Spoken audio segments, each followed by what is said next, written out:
Hello, hello, hello.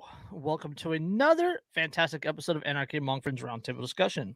Before we get started, let me first remind you that we are covered by the BIPCOT No Government License, which allows for the use and reuse of this podcast by anyone and everyone except for governments and the bludgies thereof. You can learn more about that at bipcot.org. That is bipcot.org. We're also covered by Brandenburg v. Ohio, 1969, which ruled that the government cannot punish inflammatory speech unless that speech is, quote, directed to inciting or producing imminent lawless action and is likely to incite or produce such action. Therefore, everything said here on Anarchy Among Friends Roundtable discussion is entirely hypothetical. This is episode 161, and as you can see, we have the fantabulous, the incredible, the smart, the loving, the caring, the awesome Miss Lyndsey has joined us this evening. Yep. Hello. She is Andrew's better half. Better one of better, them. Better third. Better third, I think, is probably the way to go with that. Better third. Hashtag sorry, Liz. We love you. Well, it's like better 137.5 because you're like 130. You're like 37.5. She's 37.5. Andrew's like 25. That seems fair. I mean, yeah, I'll cop to that, I guess. So, how's the snow treating you up there? Oh, it's all gone. Oh, that fucking sucks. No, it doesn't. Yes, it does. It got up to like 60 some degrees on Wednesday. Really? Yep. It was super warm and super nice, which really sucked because Wednesday was the day after I had 2 teeth ripped out of my head. So, like, I was miserable. That hurt. Yeah, that is never fun. No, I got to watch them yank them out. It was super cool. If you're listening and not watching, she is smiling ear to ear at that. Yeah. Well, he wasn't in pain. It was just interesting to me. Is it the medical gross blood part of it that you enjoyed? Well, the funny thing is normally the sight of blood in a sterile environment actually makes me pass out. So apparently that place was not sterile enough because I didn't have any woozy issues at all. But no, I'm interested in learning how to do those kind of things.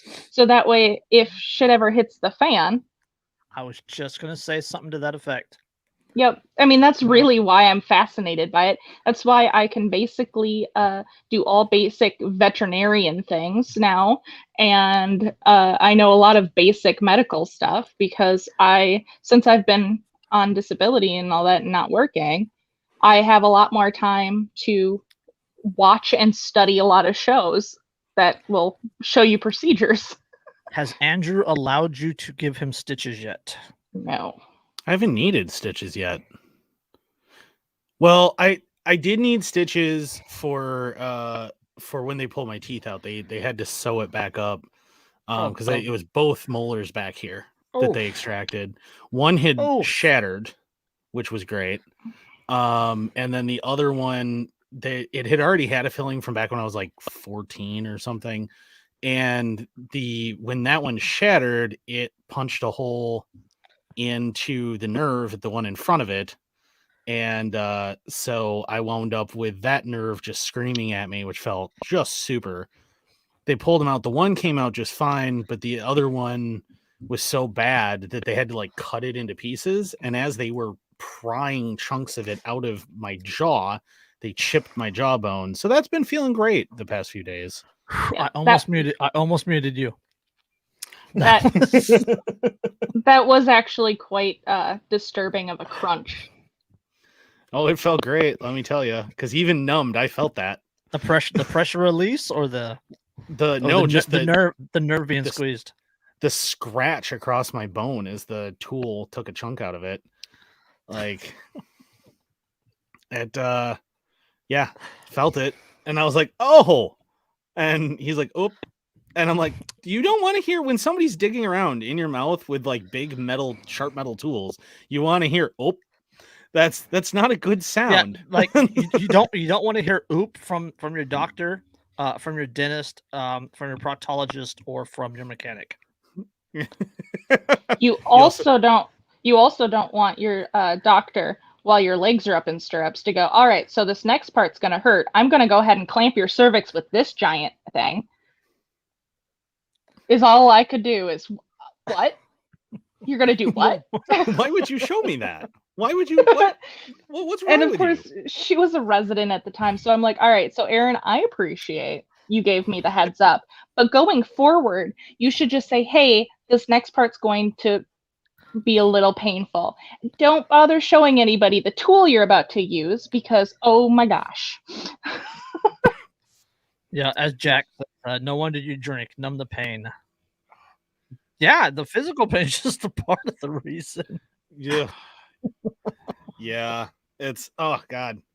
It wasn't that bad an experience. And I have to wait 4 to 6 weeks before I get an implant to replace the 2 teeth. And so, that the way I look at it is it makes me kind of a little like bionic. So that's cool. It's one step closer to my cyberpunk dream of being a cyborg.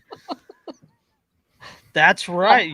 You are one of those. You do enjoy that.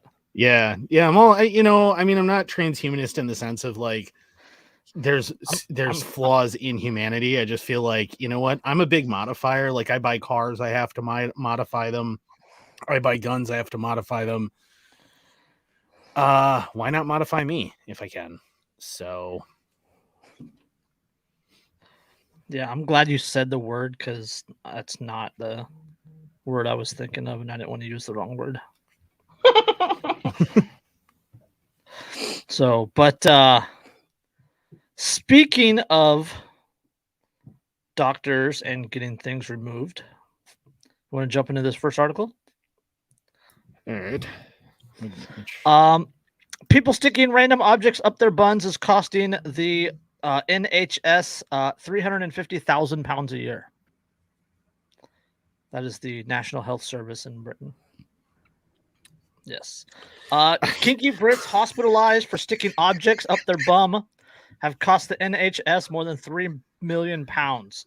Experts analyzed NHS records to determine how many, quote, manual removal of foreign body from rectum procedures were conducted in hospitals between 2010-2019. Figures show that bedroom experiments went too far and doctors had to remove some 3,500 objects, costing the healthcare service roughly £340,000 a year. So if you're living in Britain, because of their socialized healthcare, you are now on the hook for $350,000, which is like $400 and something thousand for people shoving shit up their ass. Let's see, 340 pounds is $449,619 US. Yeah. So, it sounds like a lot, but at the same time, if you think about it, I guarantee you the US has a worse problem with that. The study found the study found that the objects having to be removed from the rectums is on the rise, with cases particularly growing in men. John O'Connell, chief executive of the think tank Taxpayers Alliance, argued that taxpayers will be, quote, more than uncomfortable with the rising cost of these surgeries. Well, the people getting the surgeries are probably a little more uncomfortable too. And nearly twice as many foreign objects, 518, were removed in the final year of the study compared to the beginning of the study in 2010-2011. 518 things. That isn't 518 people sticking things up their butts. No. This is 518 people who got it up their butts and couldn't get it back out. Yes.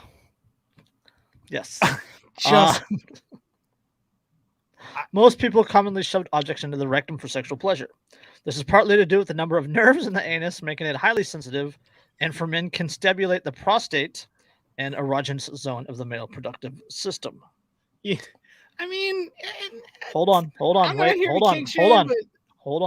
Just try to hold it together for 4 paragraphs. The report by doctors, the Royal Wolverhampton Hospital NHS Trust did not name the objects the Brits had used.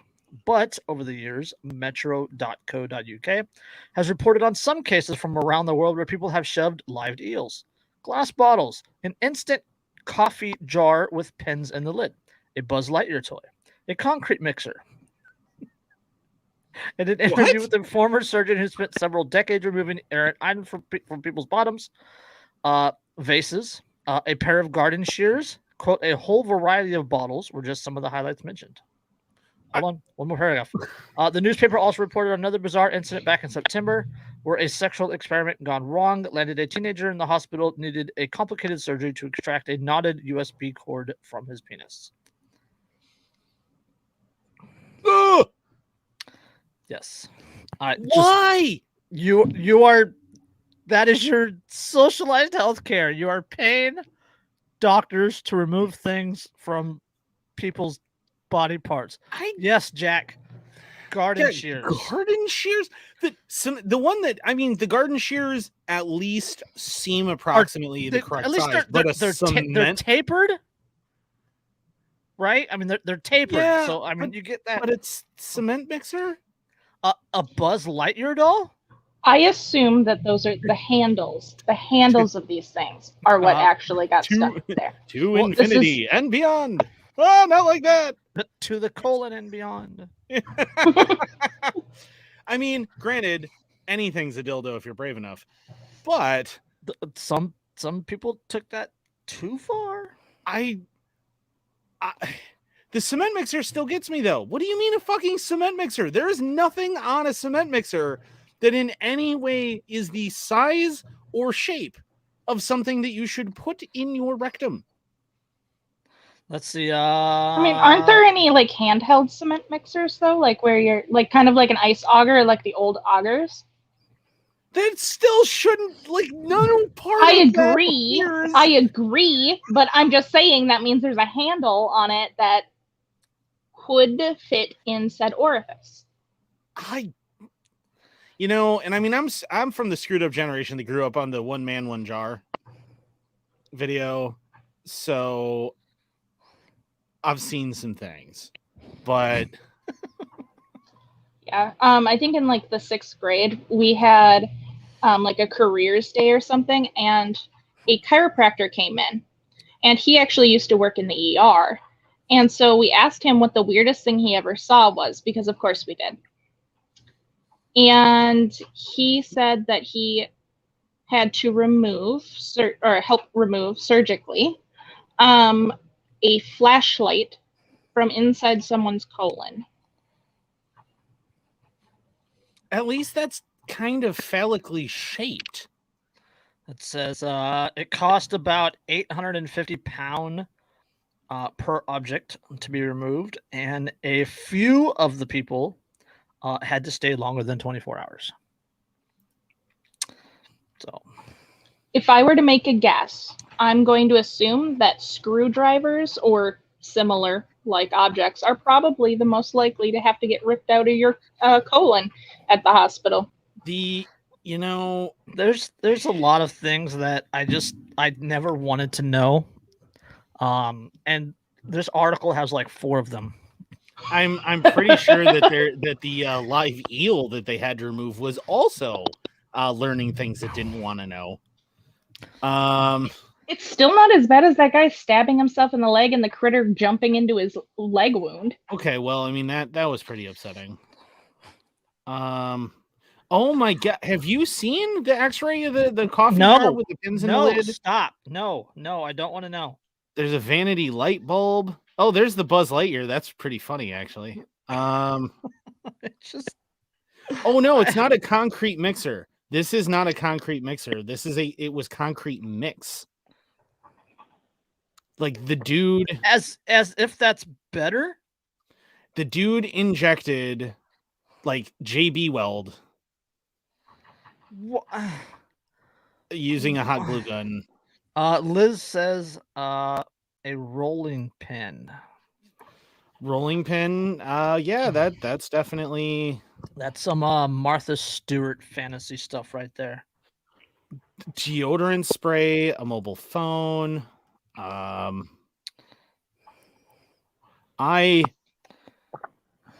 I am.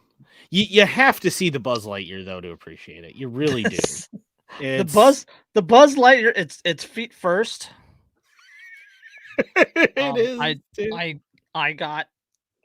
clicked on the mix. I clicked on the link, and yeah, you have to click the. You have to look at it. And we can't put that on Facebook. Well, I mean, we could. It's medical, you know. But it's pushing it. An aerosol can. That's on that list also. Yeah, the deodorant spray aerosol can. There's a phone. Okay, that's enough of that one for me. That was a Georgia lawyer who was apparently showering with his phone, you know, as you do, and he slipped and fell allegedly directly on top of his ringing phone, and it went into his anus. I'm gonna call shenanigans on that. Well, yeah, that's how my kid's mom got pregnant. I tripped and fell, and I was trying to get up, and I kept falling. It was not my fault. Yeah, that's the way it works. But wasn't there a Darwin Award for a guy that ended up dying because he accidentally impaled himself? Yeah, with a plunger. Yeah. Yes. Yeah, that is a Darwin Award. He had the plunger, you know, stuck to the shower, and his feet slipped out from under him because he had the shower running at the time, and yeah, the wood doesn't give, but your internal organs do. Okay, that's yeah. It's actually really similar to a medieval torture that existed, where they had this like spike thing, right? And then they'd strip you down and they'd put you on top of it, and then there are these ropes to each like leg, and they would just keep tightening it and pulling you harder and harder down on it. Yeah. I mean, that splits you in half. It doesn't necessarily get inserted into you. I mean, but either way, it's not. It's. And then there was that king that got a sword shoved up his butt after he was dead. Yeah, that was Richard III, actually. I can't king. I can't read that out loud. What did the glass bottle say to Buzz Lightyear? We're in this together. Was that this seems like a South Park episode with Mr. Slave. I'm just gonna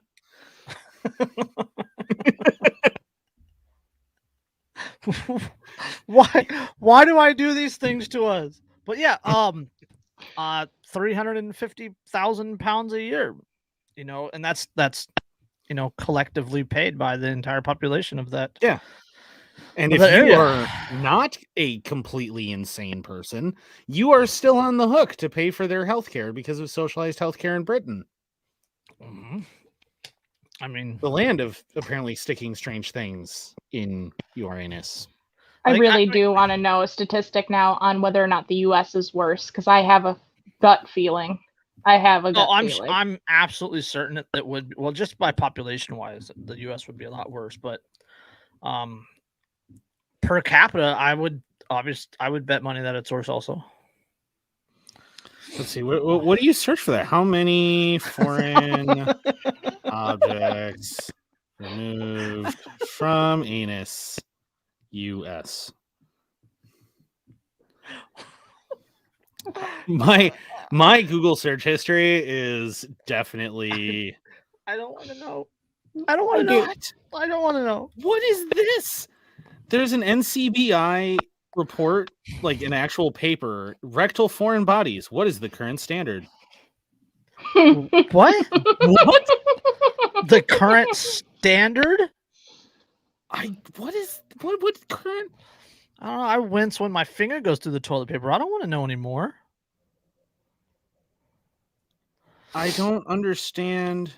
No, we don't need to understand. We don't understand. I brought that up literally for the social medicine part of it. I mean,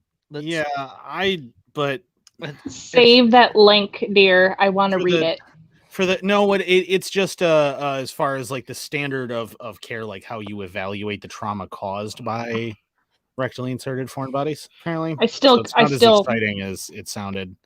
I still ironically want to read it because, again, it goes all the way back to what happens if I have to fix things that are not so pleasant.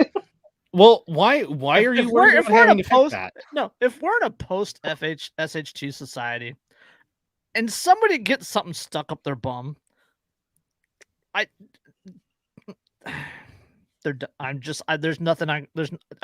sorry you're gonna die. SOL. Sorry you're gonna die. Well, there's one possible therapy. We'll jump on your belly really hard and maybe it'll pop out. Pop it out like in the cartoon. Yeah.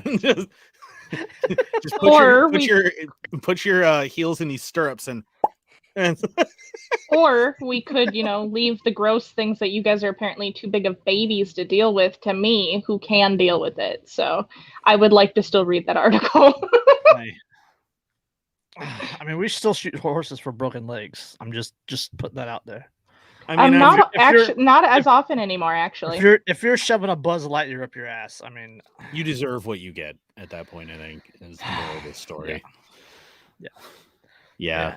Other people shouldn't fucking have to pay for it.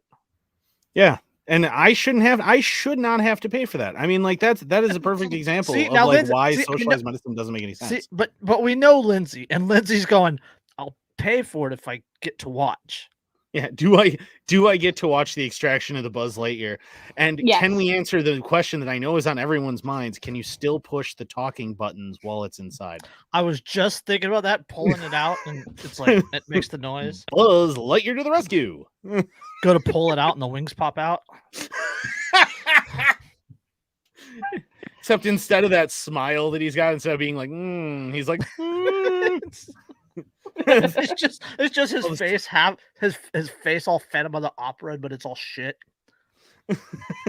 he's one of the voice things on the buttons has changed, and now it's like, I've seen things no man should see. If it was a Woody and you're pulling out and it goes, there's a snake in my boot. Yeah, there's a snake in my boot. I don't think it's a snake. Someone's poisoned the water hole. Someone's poisoned the water. Oh, that's a water hole, bud. But yeah. So, two of the zebras that escaped from that ranch in Maryland, they've been captured. Damn it! Run free, zebra kings! Run free!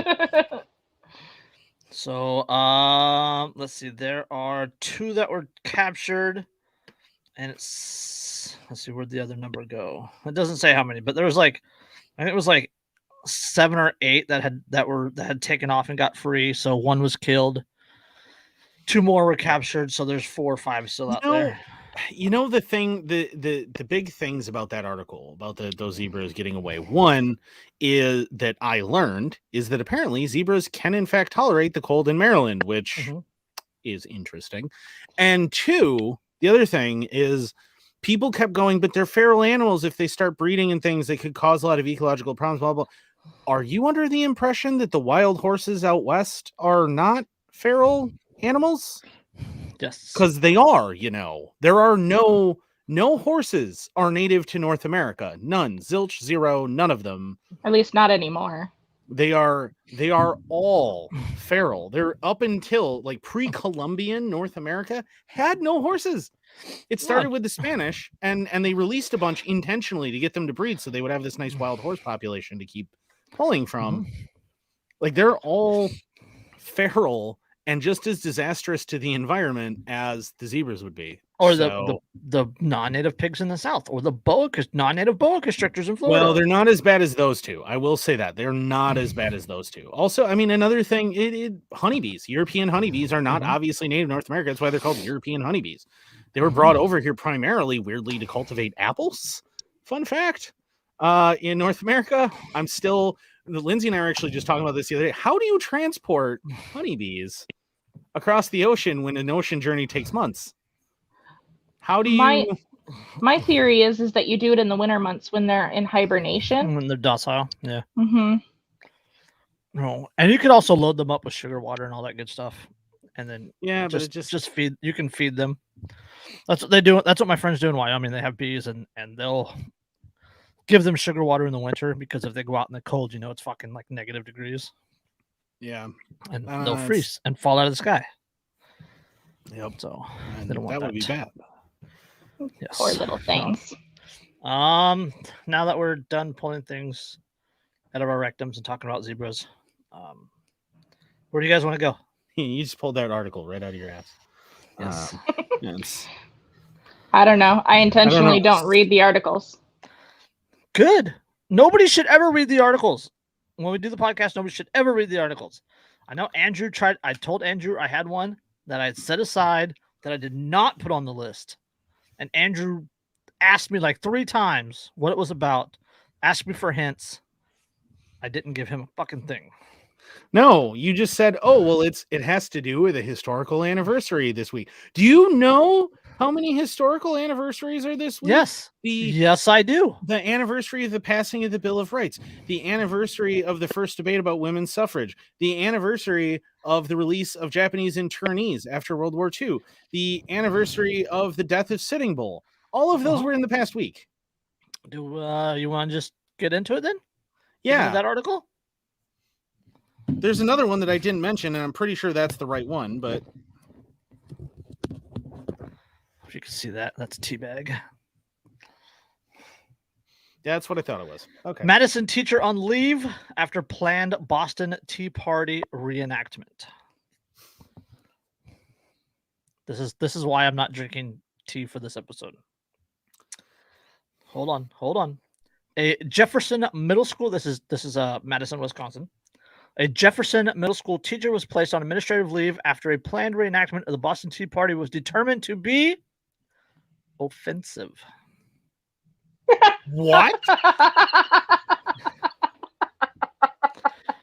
To who? The Brits? Fuck them. It's fucking America.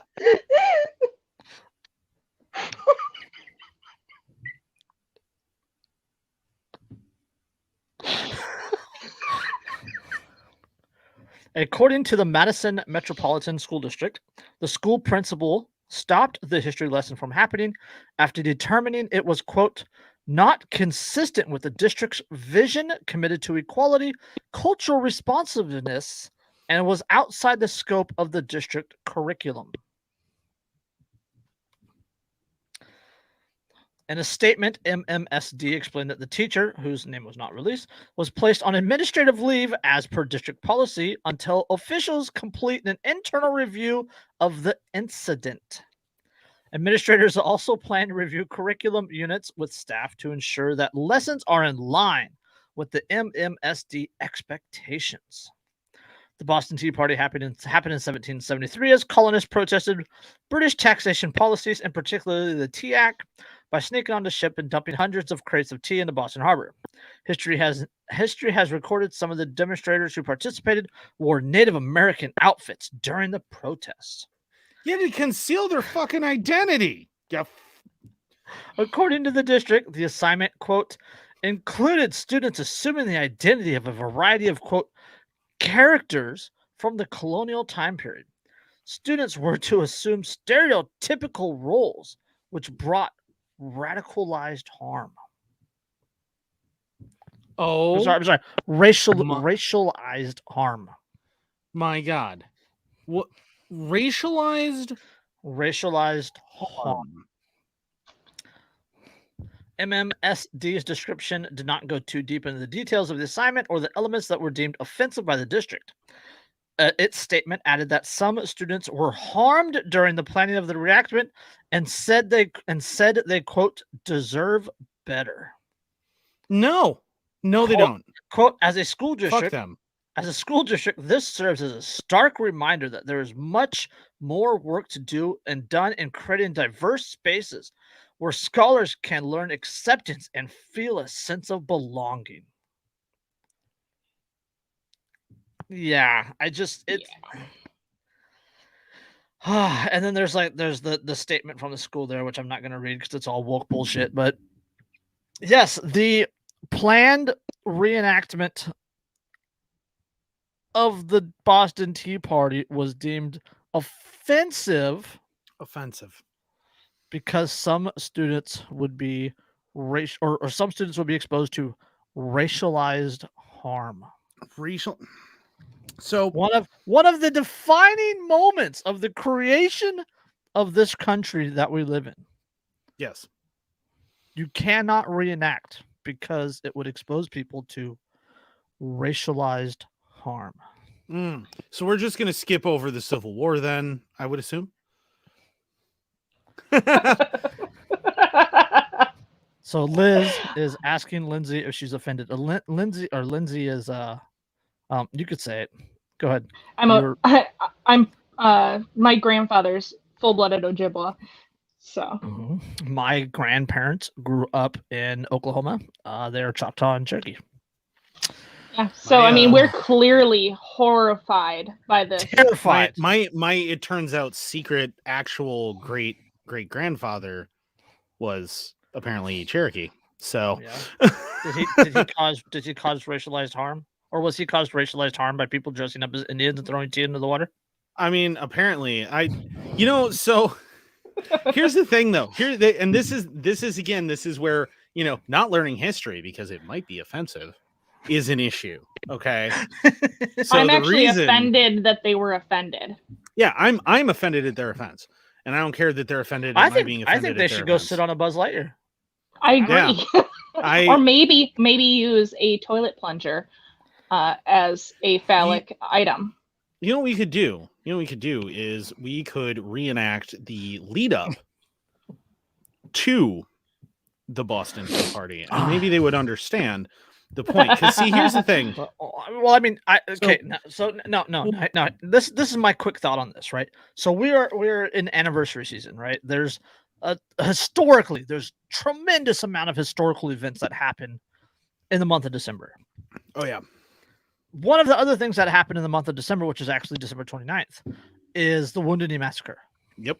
Yeah. If there was a Wounded Knee Massacre reenactment, would it be called racialized harm? Absolutely. It would. Somebody would be offended, and I guarantee you it would be a bunch of white Karens. Mm-hmm. But I mean, don't forget December 15th. So 4 days ago, was the December 15th, 4 days ago, was the anniversary of the death of Sitting Bull. Mm-hmm. Okay, so Sitting Bull was killed the 15th because he was accused of being a ghost dancer. The Wounded Knee Massacre would occur 2 weeks later on the 29th.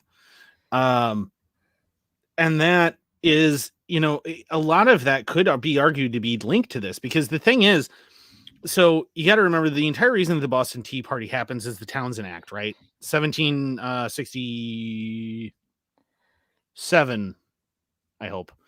The Townshend Acts are passed and add to the Stamp Acts, and they start throwing all these taxes on additional things for like essentials. So coffee, tea, sugar, glassware, and stoneware, things that the colonies couldn't produce themselves and had to bring in from Britain. They started taxing them. Now, the reason that those taxes get passed is because it's to pay for the French and Indian War that had just ended fairly recently, where the French had recruited a bunch of native tribes, the British had recruited a bunch of native tribes, and they'd fought each other, right?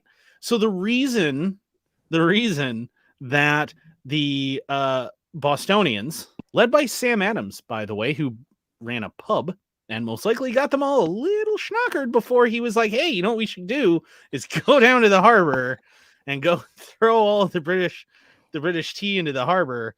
And Sam Adams was a big propagandist too. Oh, Sam Adams he was fantastic. He's one of my favorite founding fathers behind Thomas Paine, but one of my favorite founding fathers because he's one of those dudes who ran a bar, knew how to get people drunk and whipped into a fury, and then have them go do shit, right? Like, he was great at it.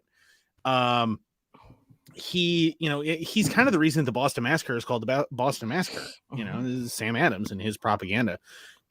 But the reason that Adams has has them dress up as, I think, Algonquins, if I remember correctly, is because they fought on the French side. So they're dressing up like a recent enemy and doing it so that the British would see, if anybody saw it, they go, oh, look, it's another attack and a perpetuation of hostilities. It wasn't even, oh, look, these natives are so terrible. It was those natives specifically had been enemies recently, and this way everyone will go, oh, it was an enemy who attacked them. If they had dressed up like Frenchmen, would that still be offensive to you? To have the people fake dress up in French uniforms or something? Like, no, probably not. It's solely because what's happening is you are lumping all of the natives together in one category. Whereas even the colonists at the time did not. They specifically dressed up like a specific tribe that other people could identify. They could tell one tribe from another because it was largely a matter of fucking survival. To know, are those guys your friends or are they going to murder you? It was important. Like, it was about dressing up like an enemy. It had nothing to do with the fact that they were natives and more to do with the fact that, well, Frenchmen dressed exactly the same as English, so that's going to be irrelevant. So we need to dress like somebody that's going to easily identifiable as not friends of the British. So we'll dress like this former enemy tribe. And that's why they did it. Interestingly enough, by the way, speaking of tea, and you have that tea bag sitting there, you can buy the modern recreation of the tea that was tossed into Boston Harbor. It's called Bohea, spelled Bohea, if I remember correctly. I believe so. It's called Bohea tea. It is fabulous, by the way. Really smoky, really smoky, really smoky. I just don't want to pay the tax on it. and you are, guess what, you're taxed on it more now in sales tax than the colonists were being taxed on it when they threw it in the harbor. It's, if you do want it, it's from it's available from Oliver Puff and Company. Yes, you can go on their website. So it's very good. Highly recommend. So I told you that you would get to do a history lesson. Yes.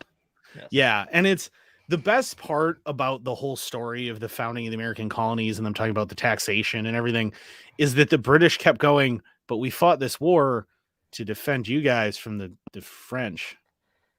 Like that the war was fought for you. And the colonists were like, yeah, but it was mostly fought by us for us. Fuck you. Well, like we defended ourselves. What did you do? You provided us guns. Cool. We could have bought those.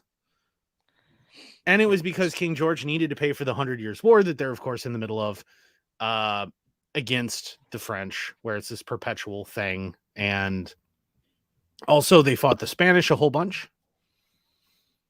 Everybody also forgets that there's a Spanish hero of the American Revolution, you know, unless you're from Texas, in which case you probably know because the city and island of Galveston are named after him. But that's, I don't know. My theory on the Boston Tea Party has always been they just must have really wanted salty tea. They're just coloring the water, you know, like the Irish do in Dublin during St. Patrick's Day. Yes. They were making a comment on the fact that it's all a bunch of shit. I believe they did not go far enough at that moment in time, but it was a huge step. It was a huge propaganda. And it has been hugely propagandized since then.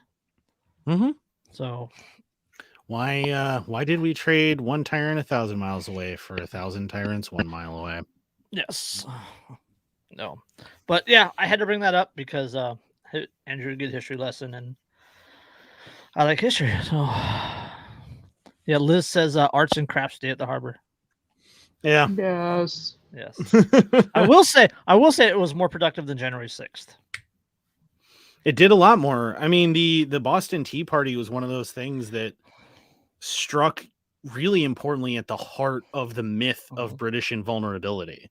That, you know, you couldn't hurt the authorities.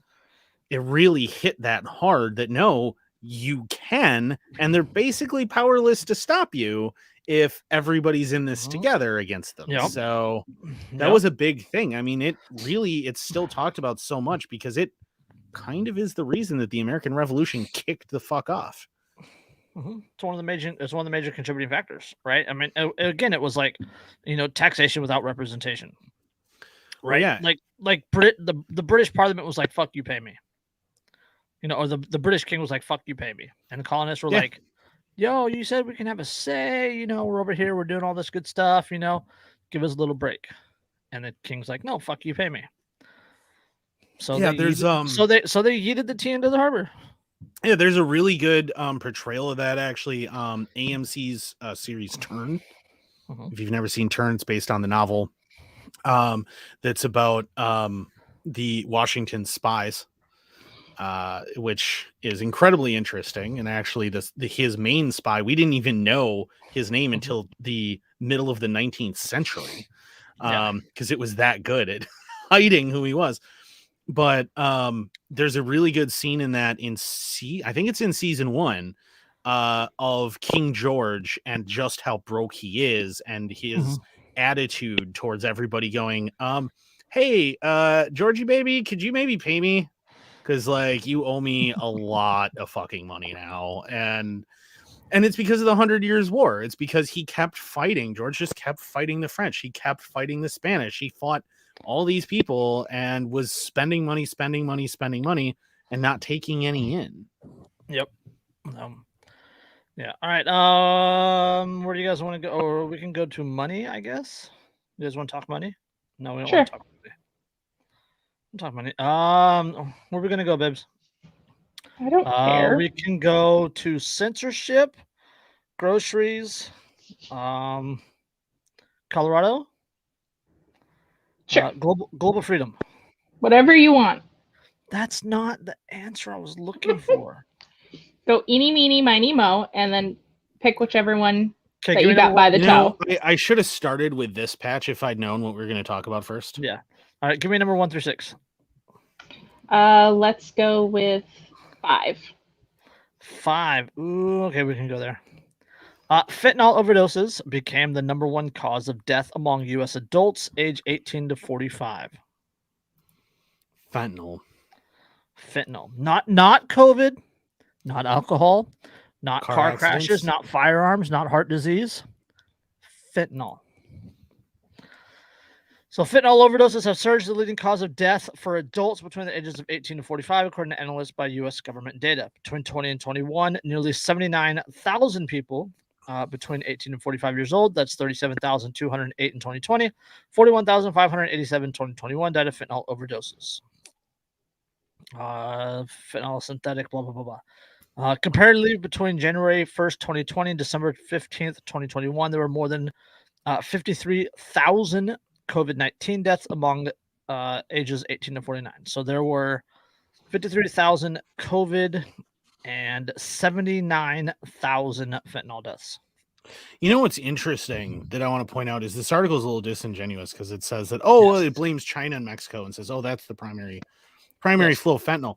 In fact, statistically, based on analysis that the National Data on Crime Statistics has managed to pull, the majority of fentanyl currently in circulation in the United States comes from 2 places, and both of those places are in fact drugstores in Ferguson. They were raided, they were looted during the Ferguson riots, which were a direct response to the government, and they resulted in all this fentanyl getting dumped into the market. Yep. So, and fentanyl was developed for, who was it developed for, Andrew? Fentanyl? It was developed as a synthetic opiate alternative for the U.S. military. Yeah, makes sense. And now it finds its way. I mean, because during World War II and Vietnam, the largest consumers of why am I blanking? I want to call it heroin, but it's not. It's actually unrefined heroin. This is what happens. Morphine. That's what I'm looking for. Morphine. This is what happens when we don't read articles beforehand. Yeah, the largest consumer of morphine in the world was actually the United States military during World War II and during Vietnam. They bought enormous amounts of it.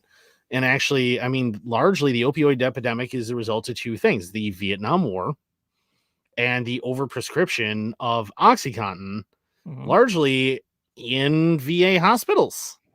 So, Yep. So that's a thing. Thanks, government. So, but yeah, they're calling it a national emergency, and Biden's doing some stuff, and it's only going to make it worse because that's the way the government works. Yeah, that's how government works, man. So I just had to bring that one up. But yeah, isn't it sad that we've, especially during lockdowns and stuff, that we started seeing this huge surge in overdoses and all that sort of thing, and now fentanyl overdoses are the leading cause of death. Yeah, among 18 to 45-year-old adults, like literally like 26,000 more than COVID. So it's like 50% more than COVID. So it's just but lock people in their houses and keep making them depressed. Yeah, that'll work. That'll work. So, but Liz said censorship, so we're gonna go there. So this is an op-ed written in the Havasu News by Thomas L. Knapp, Knapp. Censorship is an investment. Turn 2 cents into $311,562. What? Writing at antiwar.com, Natalie Baldwin reports on letters sent in October by the U.S. Treasury Department to American writers Daniel Lazar and Michael Avarco, threatening fines up to quote $311,562, or twice the value of the underlying transactions. The quote underlying transactions in question: getting paid to write for a publication that the U.S. government disapproves of. Jesus. The Strategic Culture Foundation, that is a Russian think tank sanctioned by the Treasury Department because it's regarded as a, quote, arm of the Russian state. Yes, you read that right. Putting in one's 2 cents on current affairs can yield a profit of more than 1.5 million%. Unfortunately, that investment return runs in the wrong direction, out of the writers' portfolios and into the U.S. Treasury. That is fucking ridiculous. Yes. Yeah. Although it runs across the Strategic Culture Foundation's articles here and there and recognizes some names of the authors whose work appear on the site, I can't claim any great familiarity with the editorial line or funding sources. For all I know, it really is a Russian state medium associated with the regime's intelligence services and the Ministry of Foreign Affairs. So, the thing is, though, that gets accused a lot with stuff that is vaguely associated with the Russian government. But the reality is that everything that the U.S. does is so bad. Yes. A lot of the times, Russia doesn't need to make anything up. Just because the Russian state allows this or pays for this media company to exist doesn't mean that it's lying. Yeah.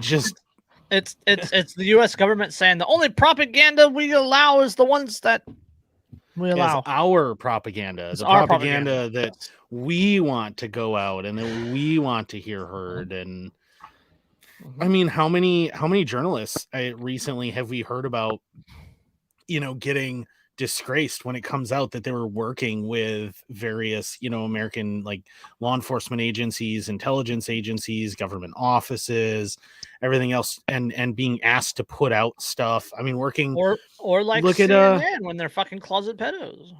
Well, yeah, I mean, and look at the whole thing with COVID, with where it came out that the CDC and stuff were paying celebrities and things to talk about how great lockdowns are and how important masks are, and isn't this vax so great? You have the leftist pile of shit. Not only that, but not just celebrities, but like people with high followings on Instagram and Twitter and TikTok and all this other stuff. Like they were paying what do they call those? Influencers. They were paying influencers to push government propaganda. Yeah, see, I'm hip. I'm with it. Daka. Hey. There is no Buzz Lightyear up your butt. Yeah. But no, but they were, I mean, they're doing that in that leftist shill piece of shit government mouthpiece, Stephen Colbert, with his ultra mega cringe-worthy song and dance number about how great the vaccine is. Google, where if you ask Google to sing you a song, and I shit you not, try it still works. It's horrifying. If you have an Android phone and you do the OK Google and you say, OK Google, sing me a song, it'll sing you a song about how great the vaccine is. Yeah. And like all of this stuff, these are private companies that are then being employed and journalists and stuff that are then being employed by the government to spew their propaganda. They tell you not to listen. They tell you not to listen to Joe Rogan, but then they have Big Bird talking about the shot. They did. They had the fucking Pentatonics did a song in the White House about about get your booster. Yep. Like the Jonas Brothers did a song about the vaccine. Like this is what they're doing. Like this is blatant propaganda. I tell you what, Joseph Goebbels is like all but masturbating in hell right now, knowing what the fuck is going on, and he's like, yes, my children. This is what I was talking about right here. Yes. Now here's the kicker. The executive order that banned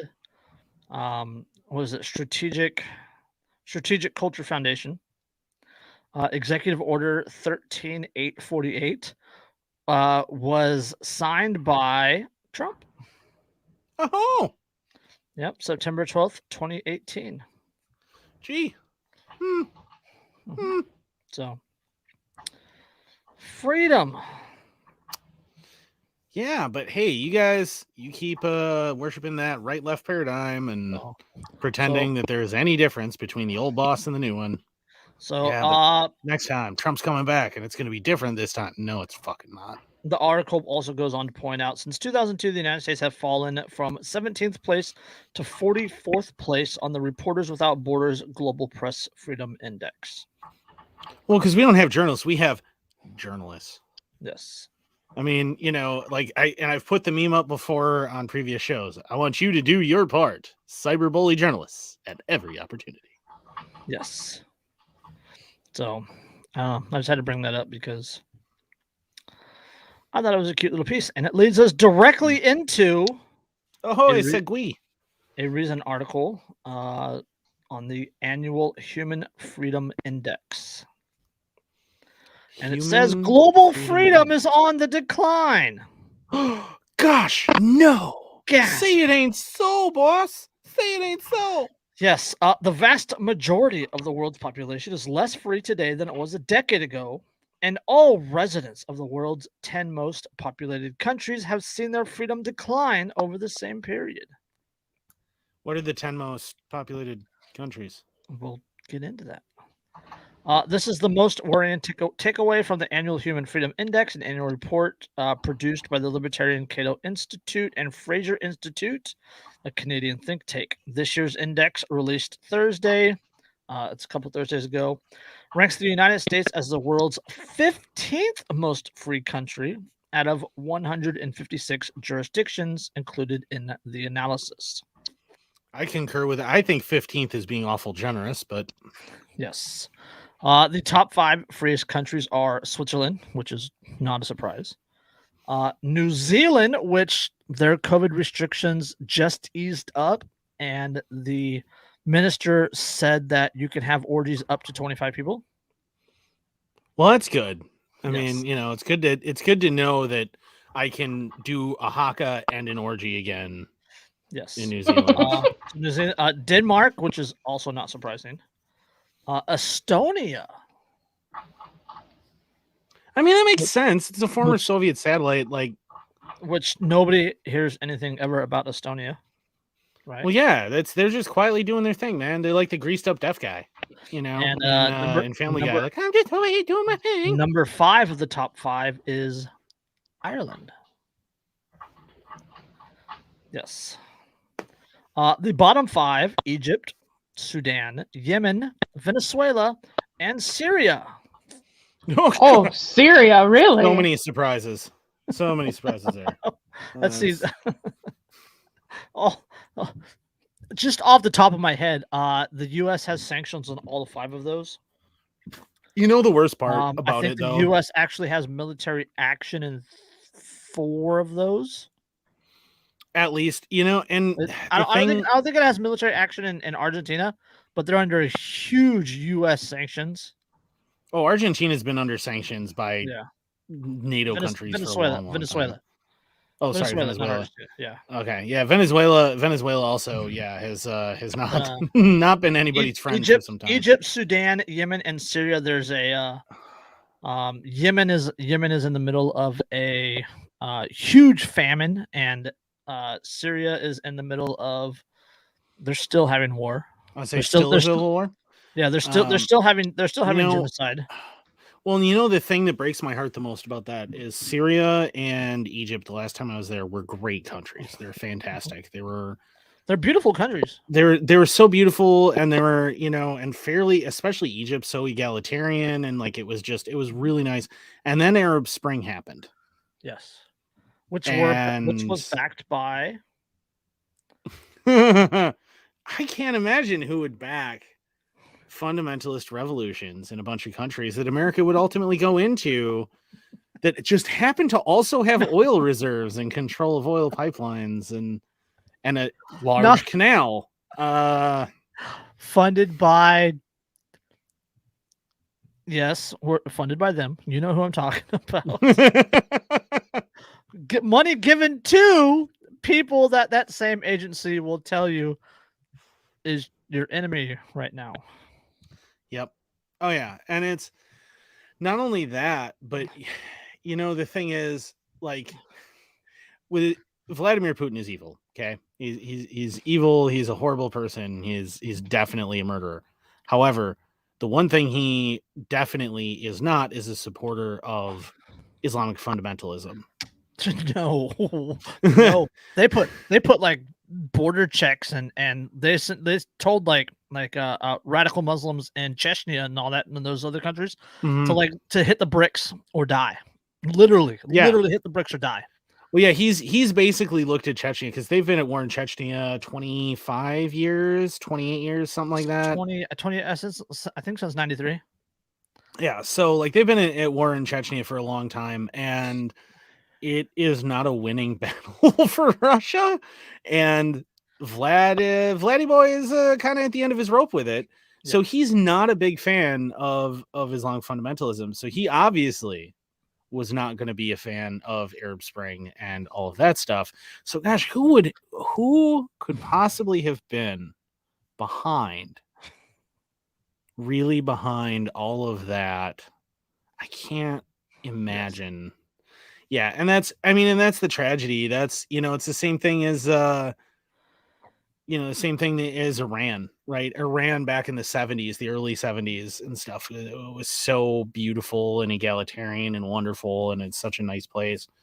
Lebanon, you know, has been backsliding. It used to be a really nice place to visit and vacations. I fucking love Lebanon.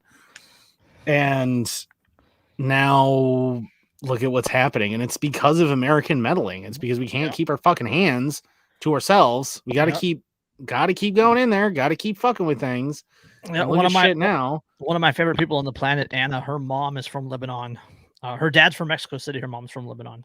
It's a weird combination, but she has family in Lebanon, and she'll send me like links to articles and videos and whatnot. And it's just like there's people like literally like laying in the street, starving in Lebanon right now.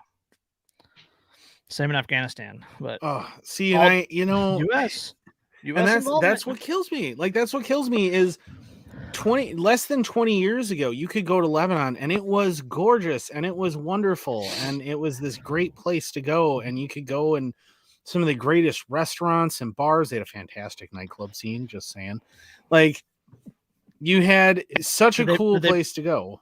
Did they wear Buzz Lightyears under their gowns? No, there weren't gowns. That's the thing, is that you didn't have like burqas and stuff. Everybody was just like wearing Western clothing, and it was a hell of a lot of fun. But you know, the thing is you have the US constantly meddling. Yes, they need to learn the No Square song. Yeah, the don't touch me in my no-no square. And that's the Middle East is your no-no square. Everywhere outside of America is America's no-no square. You do not get to touch anywhere outside of America, motherfuckers. Stop it. Yes. Number one. But number two, it's also, it's also the simultaneously with that is the loss of freedom in the United States. And that's why they have to keep the war going, because if everybody's all scared of them, then they're going, oh, protect us, Big Daddy Government, protect us. No. Well, we have like 126 U.S. military bases nationwide or worldwide, something like that. No, I mean, Iran obviously wants war with the United States. Look how close they built their country to our military bases. I was gonna say, I mean, I'm not sure how all my freedoms wound up in the Middle East, but I'm glad that we have all those military bases right around Iran just in case my freedoms show up there. In a canvas hut. in the back of a car filled with 7 kids. Yeah, at a wedding. Yeah. Somewhere has to be considered the freest place in the world, but the global trends are moving in the wrong direction. Since the first report was published in 2008, the authors of this year's version note that about 83% of the world's population has seen freedom declined. Yeah, even Switzerland, which is number 1, saw the destruction of their gun rights in the past 24 months. The gap between the most and least free has also widened, with some 40% of the world's people now residing in countries that rank in the bottom 20% for overall freedom. It's, I mean, this, I hate to say that I told you so, but we told you so. We talked about it before. If it weren't for the actions of the government, I would not be an anarchist. Yeah, if the government could leave people the fuck alone, I wouldn't have anything to complain about. Yeah.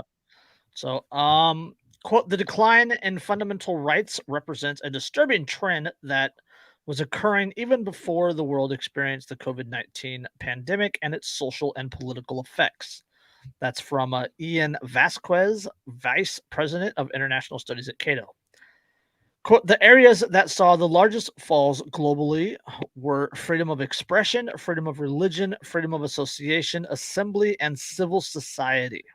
Oh, the freedom of assembly saw a lot of loss under the COVID lockdowns? What? Yes.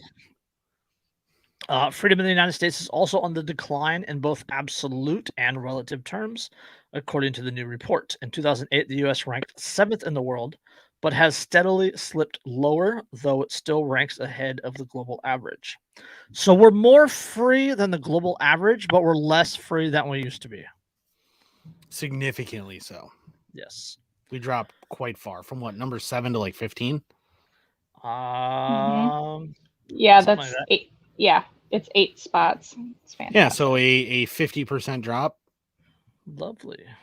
They're so fantastic to us, you guys. But the decline in freedom in the United States is nothing compared to what happened in Hungary, a country now routinely and wrongly held up by segments of the nationalist right as an example of the America should seek to emulate. Hungary ranks 59th in the world's index, down from a high of 29 in 2019. Recent efforts by strongman dictator Viktor Orban to curtail freedom of expression and erode the rule of law are clearly reflected in the ratings, with Hungary now ranking considerably less free than its European neighbors. Well, that's another one that breaks my fucking heart because I loved Hungary too. Hungary's also great.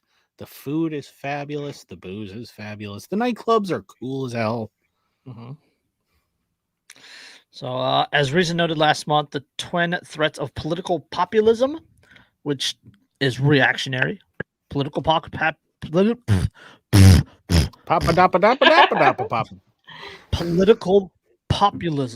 is largely reactionary, especially here in the United States. Well, yeah, it's because you need to, a lot of it really focuses on xenophobia. You need to have those scary others and that scary other thing to point at and go, see, this is what you need to be scared of. Yep. Boogeyman, great man fallacy. Mm-hmm. As Reason noted last month, the twin threats of political populism and COVID-19 pandemic have triggered an erosion of democratic values across the globe. International Institute for Democracy and Electoral Assistance, a nonprofit based in Sweden, has been tracking democracies around the world since 1975 warns in a new report that the number of countries that are becoming, quote, more authoritarian by the group's calculus is 3 times the number of countries that are moving towards democracy. This year is the 5th consecutive year in which that trend has been moving in that direction. Although I wouldn't really equate democracy with freedom either. Right. Yeah. But, I mean, and that's the thing is like, it's no surprise that populism equates with the increase in authoritarianism, because inherently, who are the people most likely to just let take their freedoms? The people that they're yeah, cheering for.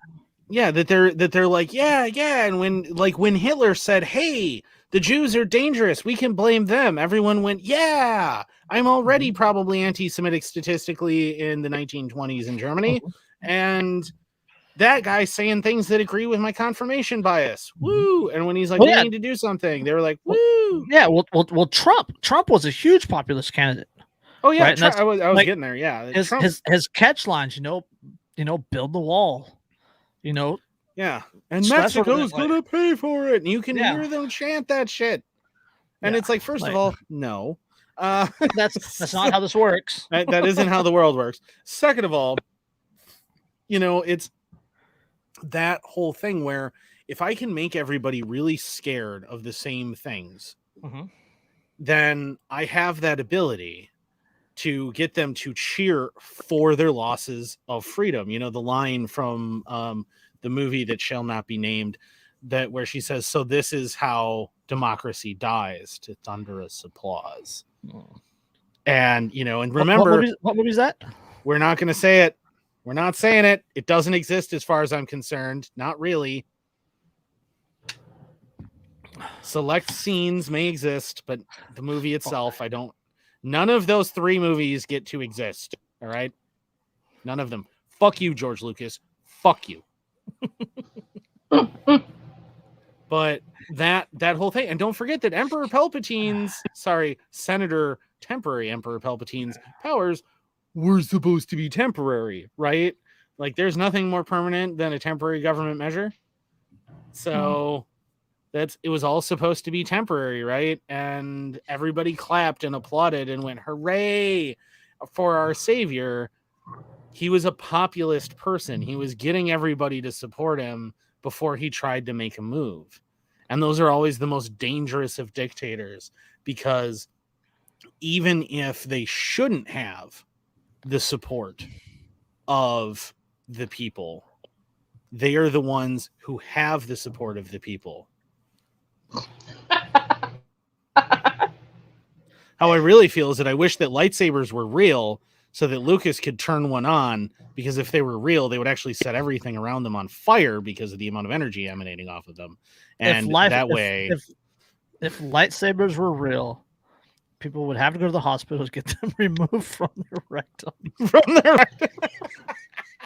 I'm sure somewhere out there. What's the meme, like? The most dangerous weapon in the world. The first thing he does is look down the barrel of it, pointing at his face. Yeah. So if he turned it on, done. And end of trilogy. Yeah. The amount of energy that a lightsaber puts out would in fact be so much energy that it would simply instantaneously ignite everything around it as soon as you turned it on. So you'd be like, "Oh yeah, think so, General Grievous?" On the flip side, you wouldn't die of the cancer from the radiation. Well, that's true. Because it would boil you and burn you alive long before the cancer had a chance. On the opposite side of this coin, Democratic governor declares COVID-19 emergency over, says it's, quote, their own damn fault if the unvaccinated get sick. I agree. Which is literally all we wanted in the first place. Thank you. Yeah, that's all we've been asking for this entire fucking time. Thanks for noticing.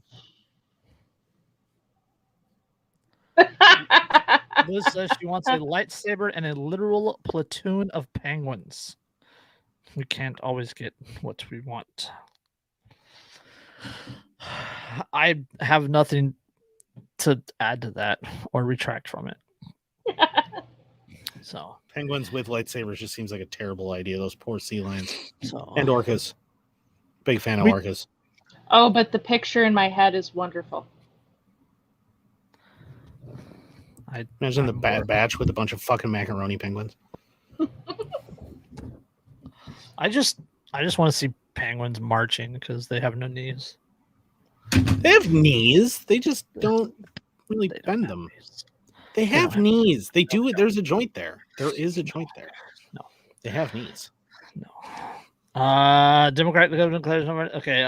Colorado Governor Jared Polis, a Democrat, declared in a new interview that COVID-19 emergency is, quote, over, and that he won't be implementing another statewide mask mandate in response to the spread of the Omicron variant, explaining that if people weren't vaccinated at this point, it's their, quote, own darn fault if they get sick. Works for me. Yes. Okay. like and uh-huh. like that's it. And yes.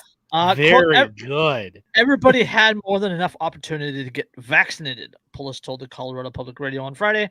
Quote, hopefully it's been at your pharmacy or grocery store, a bus near you, or at big events. At this point, if you haven't been vaccinated, it's really your own darn fault.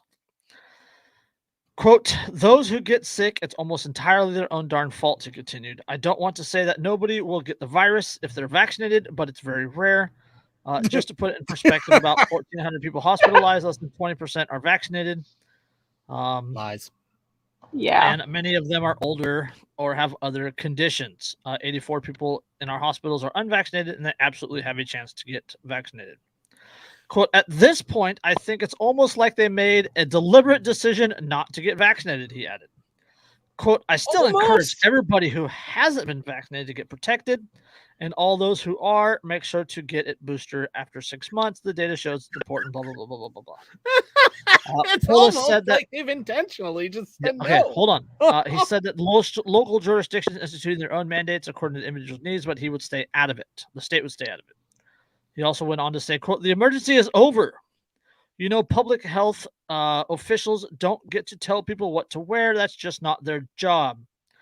Public health officials would say to always wear a mask because it decreases the flu and decreases other airborne illnesses. But that's not something that you get to require. You don't get to tell people what to wear. You don't get to tell people to wear a jacket when they get cold in the winter or force them if they don't want to. If they get frostbite, it's their own damn fault. If you haven't been vaccinated, that's your choice. I respect that, but it's your fault if you're in the hospital with COVID. That's literally all we ever wanted. Yeah. That's all we've been asking. Also, I'd like to point out that out of all of the people I know that are vaccinated, which unfortunately is quite a few, 2 of them have been hospitalized, and almost all of them have gotten COVID again. You know what? My daughter has had COVID 3 times. You know what's funny? I got COVID and got pretty sick and got over it, moved on with my life. And I've been around 2 people who are extremely sick with it. And guess what? I was extremely exposed to both of those people. And guess what I didn't fucking get? Yep. My daughter's had it 3 times. Her stepdad works at the hospital, and he is the guy that draws the blood. I can't remember what it's called. Mm-hmm. But phlebotomist. That sounds about right. But he was around it, and he brought it home, and she got sick with it 3 times, and she was like 3 days sick and lost her taste, and then that was it. Hmm. Oh, it kicks my butt every time. I've had it now at least twice, and we got it right after Thanksgiving, and I'm still exhausted. The funny thing is too is we got it right like the week before or 2 weeks before Thanksgiving last year, and then it hit again the week after Thanksgiving this year. And both Lyndsey and Liz had it, and Liz is vaccinated, and she had it, and it kicked her ass. It was bad. Like, I almost considered bringing her to the hospital whether she liked it or not. and I got some sniffles that I'm pretty sure wasn't even related to the COVID. I'm pretty sure that was just because that happens to me every year when it gets cold. I just get sniffles. I think it's the dust coming out of the heat vents and stuff. And that's basically what happened to me. Like, I got a headache. I got kind of tired for a little bit, and then I moved on with my day. And I was like, And I definitely got it again because I'm having the olfactory hallucinations again. I still can't taste everything. I can't smell everything.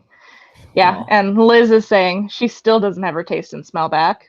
Poor thing. Well, she's interested in Andrew. She doesn't have good taste anyway. I was gonna say she's dating me. She obviously. Well, she's dating us, and clearly that's not a thing. And Andrew and penguins. I mean, her tastes are already in question. So. And she likes mushrooms. Penguins are terrible. Loves, that's even again. mushrooms. Also loves mushrooms, dude. You have to see the pizzas that this psychopath. No, I don't. Okay, I don't. I don't want to eat anything. I don't want eat anything in the same family classification as foot fungus. Agree. Yeah, she like coats it in these huge chunks of mushroom, coats the top of the pizza and things, and it just. She's gonna kill us for making fun of her on the show. Yeah, might as well just lick slugs or something. Yeah, it's like concentrated snot, man. So like that was like that's what she was upset about. What I said, like of all those things I said, she's upset I made fun of penguins. Yep. But I mean, in all fairness, and I have to side with her a little about the mushrooms. Like, there's certain things I'll eat mushrooms on, but very, very few. Very few. Yeah. I'll eat morels. No. I like black truffles. No. Like black truffles and white truffles. The psychedelic mushrooms, okay. But like on pizza, no. She said her mushrooms need more mushrooms. Oh, and that's pretty much her attitude. It's super bizarre. I bet she cuts her mushrooms with her lightsaber. Probably. But her and my mom will get along beautifully. So hey man, if you had a little lightsaber butter knife, you could cut bread and toast it simultaneously. Yeah. Oh, that's genius. See, that's another one of those things. I'm going to shake my fist at the government for restricting the free market research on such things. Mm-hmm. Like, wouldn't it be amazing? If we had a lightsaber butter knife that could toast butter as we cut the bread, or transporter, like our friend Crystal made this fantastic, beautiful looking pot of beans tonight, and she sends me pictures of her food every fucking time. It's fantastic. But like she's like, fantastic or torture? Both. Both. But it's like I'm like, God, I want to try that. And she's if I had a transporter. So, yeah, well, you know what? If she makes enough government. She makes enough R and it takes off enough. Yes, pirate chain. Right. Enough pirate chain. She can pull in enough money that we can build a transporter, and they did inadvertently create a warp bubble the other day.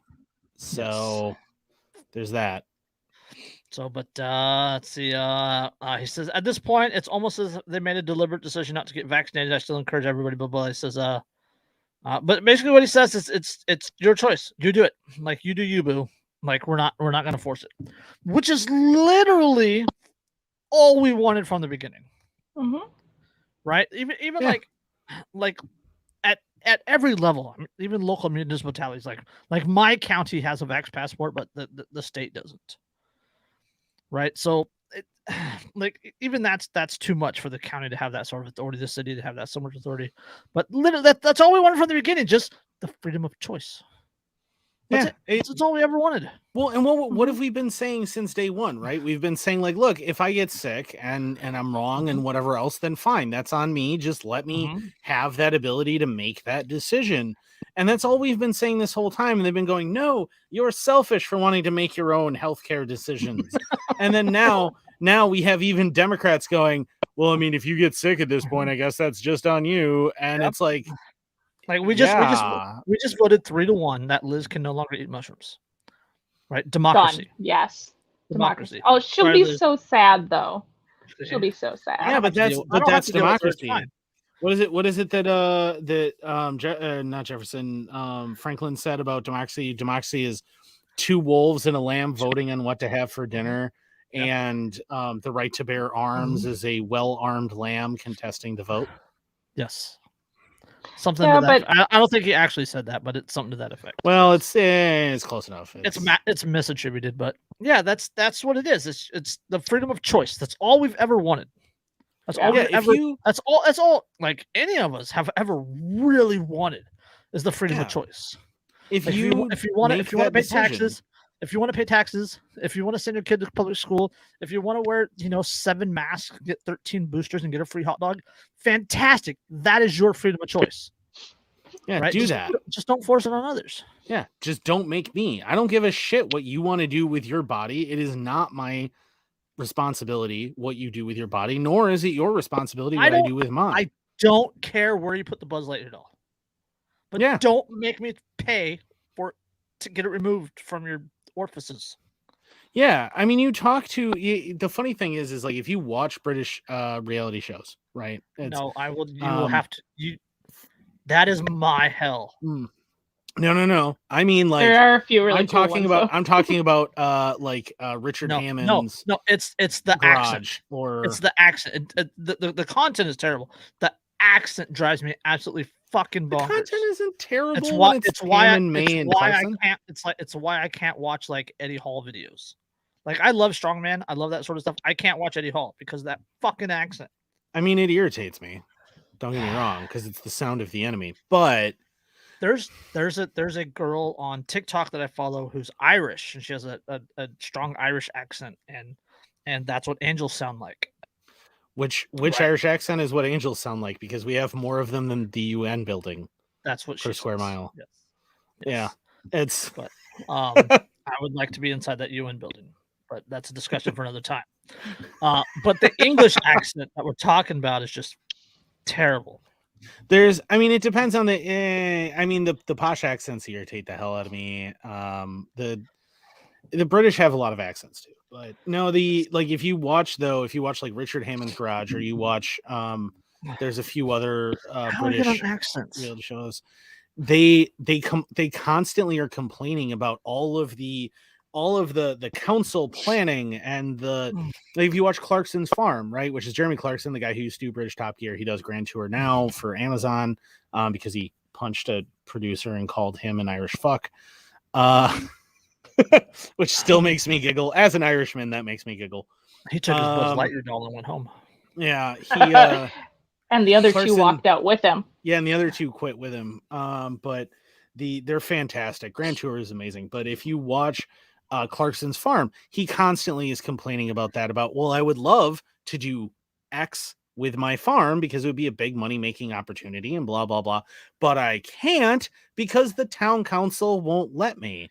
And it's just this endless thing in Britain where they're constantly having to deal with health and safety regulations, but the town council, but these taxes, but these fees and permits. For an example, like he had opened up his shop and he was allowed to sell local only stuff.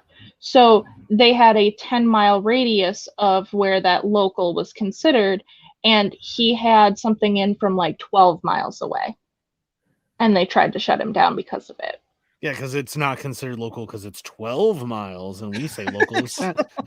They've tried to shut down his store multiple times because his store is so popular that the traffic starts to choke up the road. Yeah. Well, he's bringing all those people into this local area. Open a pizzeria next door. Yeah. What?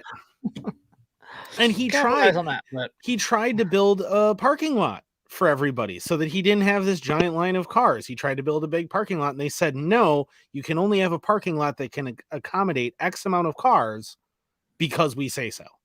Yeah. Yep. They've been trying to shut him down from the beginning. But yeah, that's no different than here in Colorado. There's a lot of stories coming out of Colorado about property rights and all that stuff. Freedom of choice. That's the point that I was getting to before that long rant about accents. Yeah. But let me make the decisions on my own, and if that decision turns out to be a terrible decision, let me just suffer the consequences on my fucking own. Well, I find it funny that like with vaccines, like the mumps and like pertussis and things like that are all supposedly also voluntary, like they're all recommended and they are legitimate vaccines, but we're not making everybody like wear masks and forcing them to do anything when they decide they don't want to vaccinate their children. See, and that's the thing. Like, I'm not against vaccines. I'm not against vaccines. I'm not either. I don't care if you get vaccines. Like, show me the long-term studies of the COVID-19 vaccine. Yeah. Right? In 10 years, when they've had enough time to actually look into this vaccine, but they're not. Fair enough. I'll take the vaccine. But they're not going to release it in 10 years. It's 55. 76. Or 76 years is what they want to release the data. But I mean, that's the thing is, I keep saying that to people who are super pro-vaccine. Like, look, if you can provide me with science that shows me, legitimate long-term studies on the effects of the vaccine and, and the negative side effects and everything else, if you can show me that, then, and I see it, and it seems like the risk is worth the reward, then at that point, I have no problem getting it. But you can't show that to me. Instead, you just keep screaming, just get injected with the mystery liquid, you bigot. And that's what you keep fucking doing. And no, fuck you. And also, why do you want me to get this so badly? Well, and didn't we just read an article the other day, honey, that said something about how one of the CDC got really angry at one of the vaccine companies because they had misled them? Yeah, Pfizer. The CDC on their annual call or whatever, they had mentioned that Pfizer had deliberately misled them about the instances of cardiac issues with their vaccine, and it's actually significantly higher than Pfizer had reported when they granted it the emergency approval. So again, it's not FDA approved; it's emergency approval. Yeah, and and that's the thing is like the CDC was going, they misled us, and so when we reported to the FDA and stuff, we were giving them false information because Pfizer was misleading us, and they're like, this isn't okay. And I'm like, what were we saying? What have we been saying about the cardiac issues and the reported cardiac issues all along here with the vaccines? And oh, lo and behold. Yeah, that's just the reality of it. It's like with alcohol. Like, alcohol kills people, right? But we don't force people to drink alcohol, right? We don't force people to eat McDonald's. We don't force people to smoke tobacco. We don't force people to suck on the tailgate of diesel pickups. Yeah. I mean, I always thought I was supposed to. Was I not? Were you not supposed to have people roll coal directly into your face? Oh man, this explains so much. And no kink shaming. But I mean, if that's your the way you get if that's off, your thing, fine. Man. I mean, if you're into soot and carbon monoxide, we can shove a Buzz Lightyear in there, and they can rev it up and shoot the Buzz Lightyear out, and that's all I've ever wanted. That's all I've ever wanted. Hey, if you want to do that though, like that is your choice. No one should stop you. A rolled coal projected Buzz Lightyear insertion. Yes, please. Yes. Okay. Somewhere there is a Pornhub category for that. There's, I will say no because there's still no 9/11 themed porn. I'm just saying Twin Towers. That's all I'm saying. It is definitely. You need to just find a pair of twins who are like 6'4", 6'5", and a dude who's like 5'4", and then you can do a Twin Towers thing. And then they can just be standing there, and then Tower 7 can go down for no reason. Yeah, see. You know what? I will just stick with my lemon stealing horns.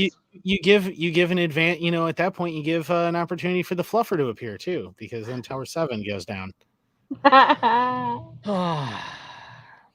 Then there's a guy in a big mustache in the corner, just grinning ear to ear and jerking off. Then another one dies of a tumor. But speaking of people that should have Buzz Lightyears inserted into them, Providence allows grocers to ban unvaccinated food shoppers. You know how well that's worked in countries that's happened? Have you been paying attention to the videos coming out of how well that's working out? It is not well. No, it is not working well. So this is French Canada. This is on the East Coast, connected to Maine. Fucking pea soup eaters. Yeah. Grocery stores Hey. in Canada's New Brunswick province are now allowed to lay down the law with shoppers who aren't vaccinated against COVID-19. No jab, no food. The provision, which was contained in the quote winter action plan, announced by the New Brunswick Health Minister Dorothy Shepherd on Friday, gives grocery stores, malls, and salons the option of either enforcing physical distancing rules or requiring proof of vaccination to enter the establishment. Quote, with winter comes colder weather, shorter days, more time spent inside, and increased opportunity for COVID-19 to spread. Oh, for It is important to have a plan in place to ensure our healthcare system is not overwhelmed, but also considers mental, physical, and financial health of New Brunswickers. I mean, he's not wrong on one thing. The less daylight, the more likely it's to spread because COVID likes nobody going out in the daylight. He likes nobody going out and like outside. This is coastal Canada, you know, just above. This is like on the northeast corner of Maine. Nobody's going outside in winter anyway. Well, I mean, some people are, No, but not a lot because yeah. Holy shit. And if you know, and the thing is, right, is what is a lockdown, right? That they did for COVID. They kept everybody in their houses, kept them apart, you know, and they didn't want people going out. You know what happens? I live in a place, right, where it gets really fucking cold in the winter and it gets really nasty. Guess what doesn't happen when it's really, really cold and snowy and nasty out in the winter? People don't go out. They don't leave their houses. They don't interact with each other much. They do exactly what your whole lockdown thing was. So what you're essentially saying is that you're scared that COVID's going to get worse because of a lockdown. Yeah. Oh, also, they're not paying any attention to the fact that suicide rates go through the roof. Domestic violence rates go through the roof. I mean, how many other mental illness or like overdoses? Yeah. Like, seriously. Mm-hmm. Isn't that a bigger public threat than maybe getting a cough? Yeah. Or the flu. People die of the flu every year, right? So more people, you know, when they started the lockdowns, more people had died of the flu annually every single year that we have recorded numbers for than had died of COVID. And at this point, it's still real close. How many people annually on average die of the flu and have died of COVID? Also, remember when we first locked down, they were like medical professionals were mind blown about how all of these people weren't dying from cardiac arrest or, flu anymore. Okay. And according to Google, this is updated yesterday. There were 50.8 million cases of COVID in the United States. That is about 1/7 of the population, 1/6.5, 1/7. 805,000 deaths. 800. I mean, that's more than the flu kills annually. But that's assuming they're still reporting them correctly. That's assuming correct reporting, which is unlikely because what happens if I have COVID, which it actually isn't doing anything, but then I also have the flu? Or what happens if I don't know, I happen to, as Liz just mentioned in the chat, what happens if I'm in Florida and I happen to have COVID, but I'm riding my motorcycle and then get hit by a car and die from that and get reported as a COVID death? Like, I would say that you're probably looking at 1/3 of this number is actually. And that was my point, was because all of a sudden all of these deaths due to cardiac arrest or the flu were suddenly being reported as COVID deaths instead of what the actual death was about. 805,000 deaths out of 50.8 million COVID cases comes out to about 1.5%. Yeah. So you still have a 98.5% chance. We'll call it 98.42. And that's across all demographics.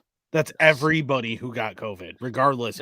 Rich, poor, fat, skinny, pre-existing conditions, no pre-existing conditions, no comorbidities and comorbidities. Across all of it, you are still way, way more likely to be killed driving your car that day than getting COVID.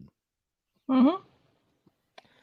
So it's like I saw a speaking okay. of statistical risk, I saw a tweet where somebody was complaining about how insuring an airplane is cheaper than insuring a car, and I'm like, well, that's statistical probability in action. Your car is far more likely to crash than your airplane is. Plain and simple. So, like, again, that's why there's more planes in the water than there are submarines in the sky. I mean, that is true. That is a true statement.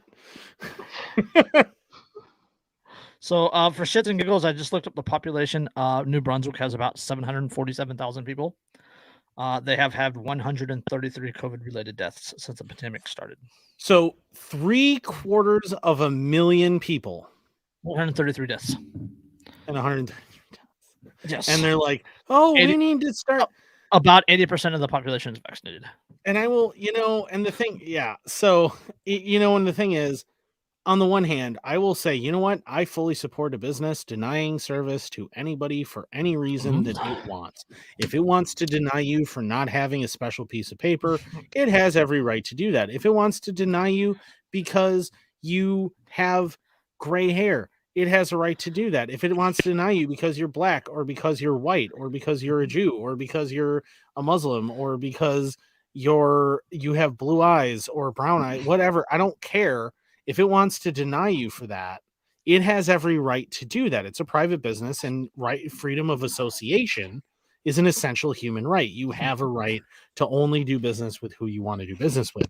However, that being said, remember that this is government now that normally controls that, saying, hey, you should do this. Mm-hmm. And it's not about freedom. It is about trying to manipulate people again into getting an experimental injection because the government wants you to. Because you don't want people to be allowed to have the freedom of choice. Mm-hmm. Right. And I think even if the vaccine is completely safe, what concerns me here and what should concern everybody about it is that it's very clearly not about whether or not it protects you, or whether or not it has any health issues, or whether or not it maybe makes you sterile. If it was truly about protecting people and about health and all this other stuff, then there'd be like mandatory exercises. Like McDonald's would be boarded up, instead of the family run health center. The gyms would be open instead of McDonald's. McDonald's would be closed. Right, but that's not what this is about. It's never been about that. Like California, for instance, has a Democratic supermajority in the Senate, right? They can override the governor on literally anything if they want to. Democratic controlled House, Democratic controlled Senate, Democratic governor. If they wanted to pass universal health care in California, they could pass it tomorrow.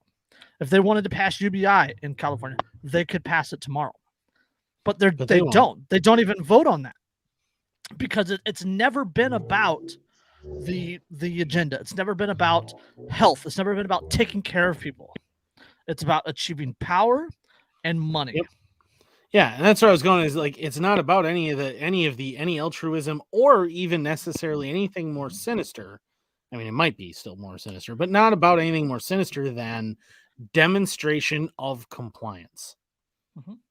It's the equivalent of if they told everybody you are required to wear pink on Tuesdays, and you chose not to wear pink. That's not for anything more sinister than you demonstrating conformity. And you can tell that because they're simultaneously also encouraging people to publicly shame people who are not compliant.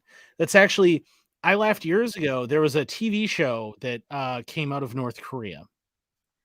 I realize that's a weird way to start a story. Oh, the ones that were making fun of the people that were different. The making fun of people who didn't have the proper haircut. This required haircut. Was it like five sanctioned haircuts for men, or like 3 sanctioned haircuts for women? Yeah, and it was making fun of people and like publicly shaming them. He did ban skinny jeans for men, which I appreciate that. But the haircut thing was terrible. Forcing people not to wear them, I don't agree with, but I get it. Right. I understand. But Andrew likes skinny jeans. Oh, I don't like skinny jeans. Don't give me that Liar. crap. I don't like skinny. You I don't have a wear couple skinny pairs. jeans. I'm way too fat. Yes, you do. He only likes skinny jeans on his Buzz Lightyear doll because it slides easier. What I have is non-bootcut jeans that are being interpreted incorrectly as skinny jeans. Anyway, the point is that was a thing that everybody made fun of from North Korea, right? Everybody made fun of that. Like, look at this, how ridiculous this is that they're like publicly shaming people for not having the correct haircut. That's what they're doing. And everyone laughed at that and like, see, this is an example of how totalitarian and how ridiculous this regime is. And like they're publicly shaming people for just not having the government ordered haircut. That's what's going on with the vaccine and the masks and all of this shit, right? This is exactly the same thing. The government ordered something for the sake of compliance and conformity and are now demanding that everyone else shame them and encouraging everyone else to shame them.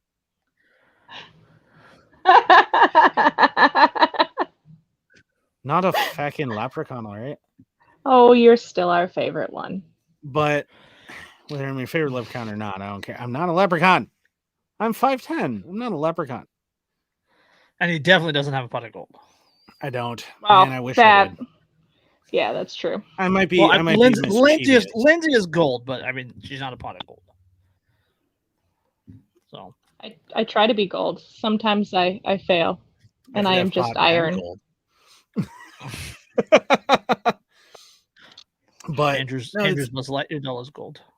But no, so like, but I mean, that's what this is, right? This is the exact same kind of thing as the haircut thing. This is, we're going to demand conformity from everybody, and if you don't conform, we're going to actively encourage everybody, the public, to shame people who aren't willing to conform, who aren't willing to just bow and kowtow to the powers that be every time the powers that be demand that they do something on a whim.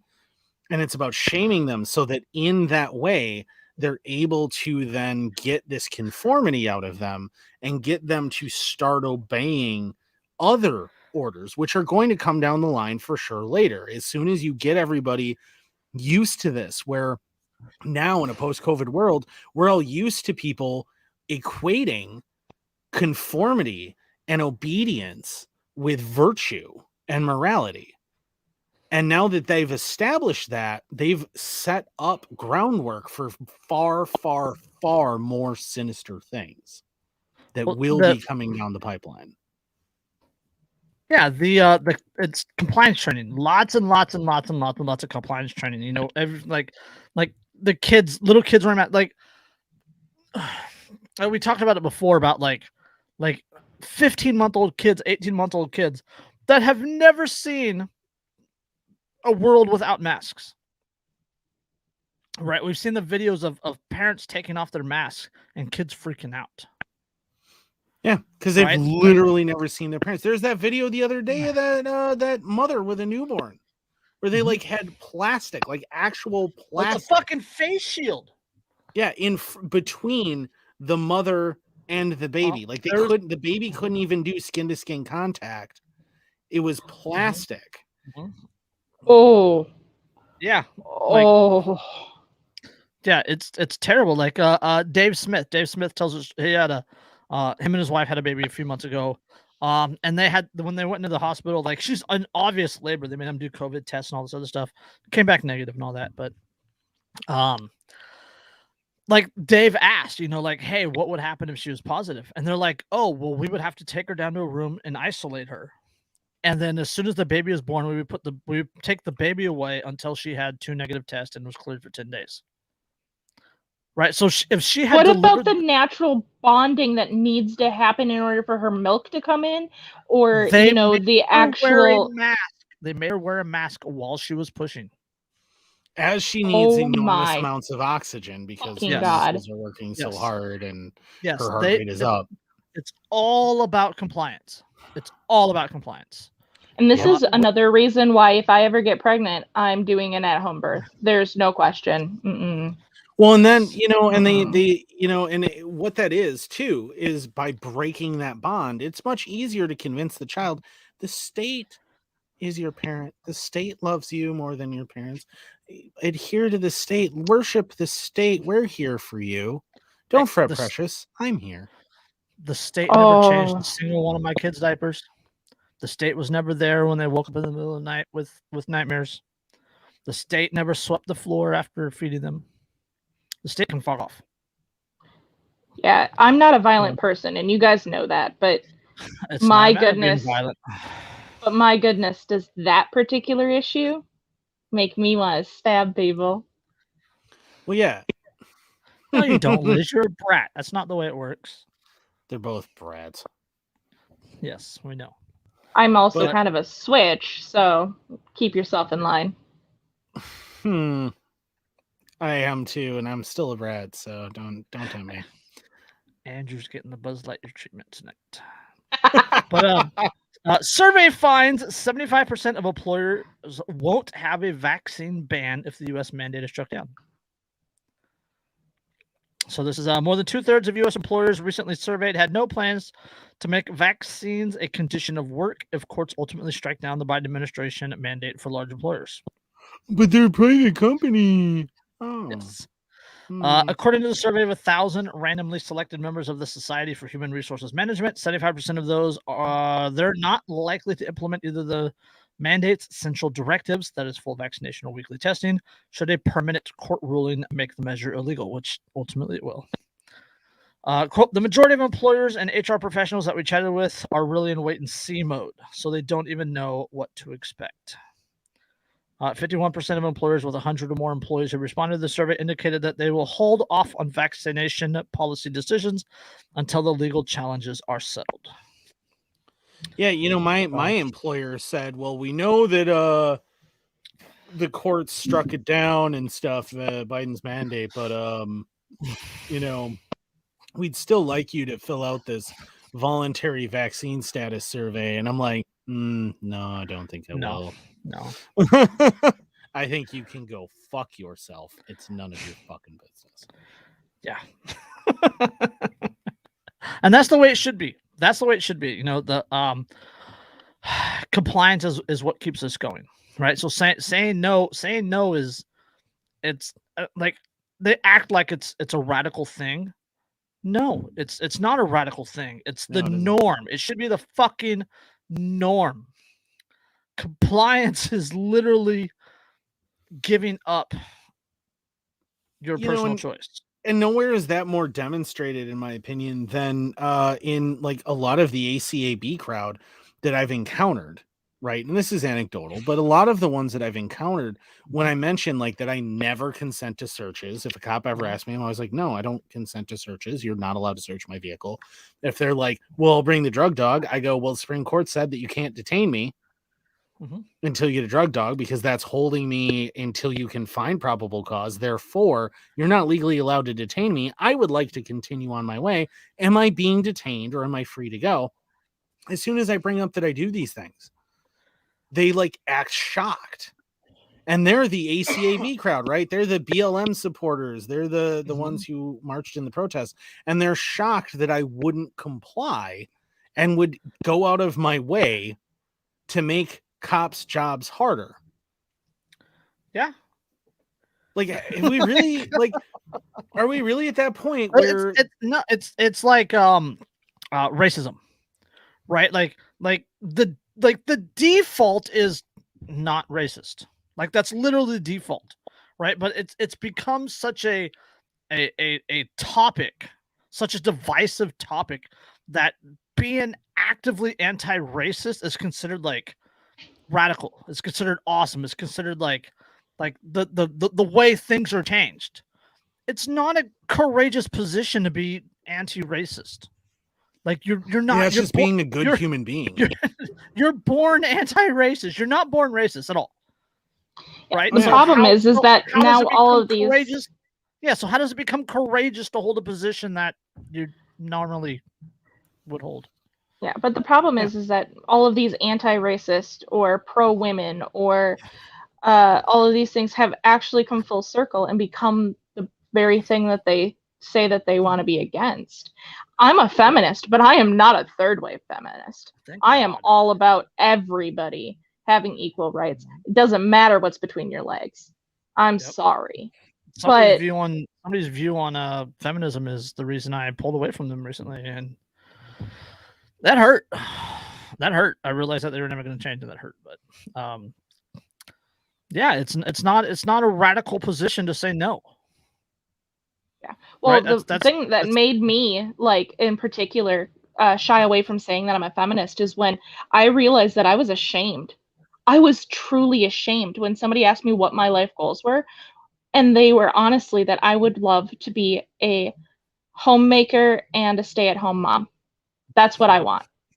And that is something I'm shamed for. You're so oppressing. Yeah. Crystal and I had that same kind of conversation. It's stupid. It's ridiculous.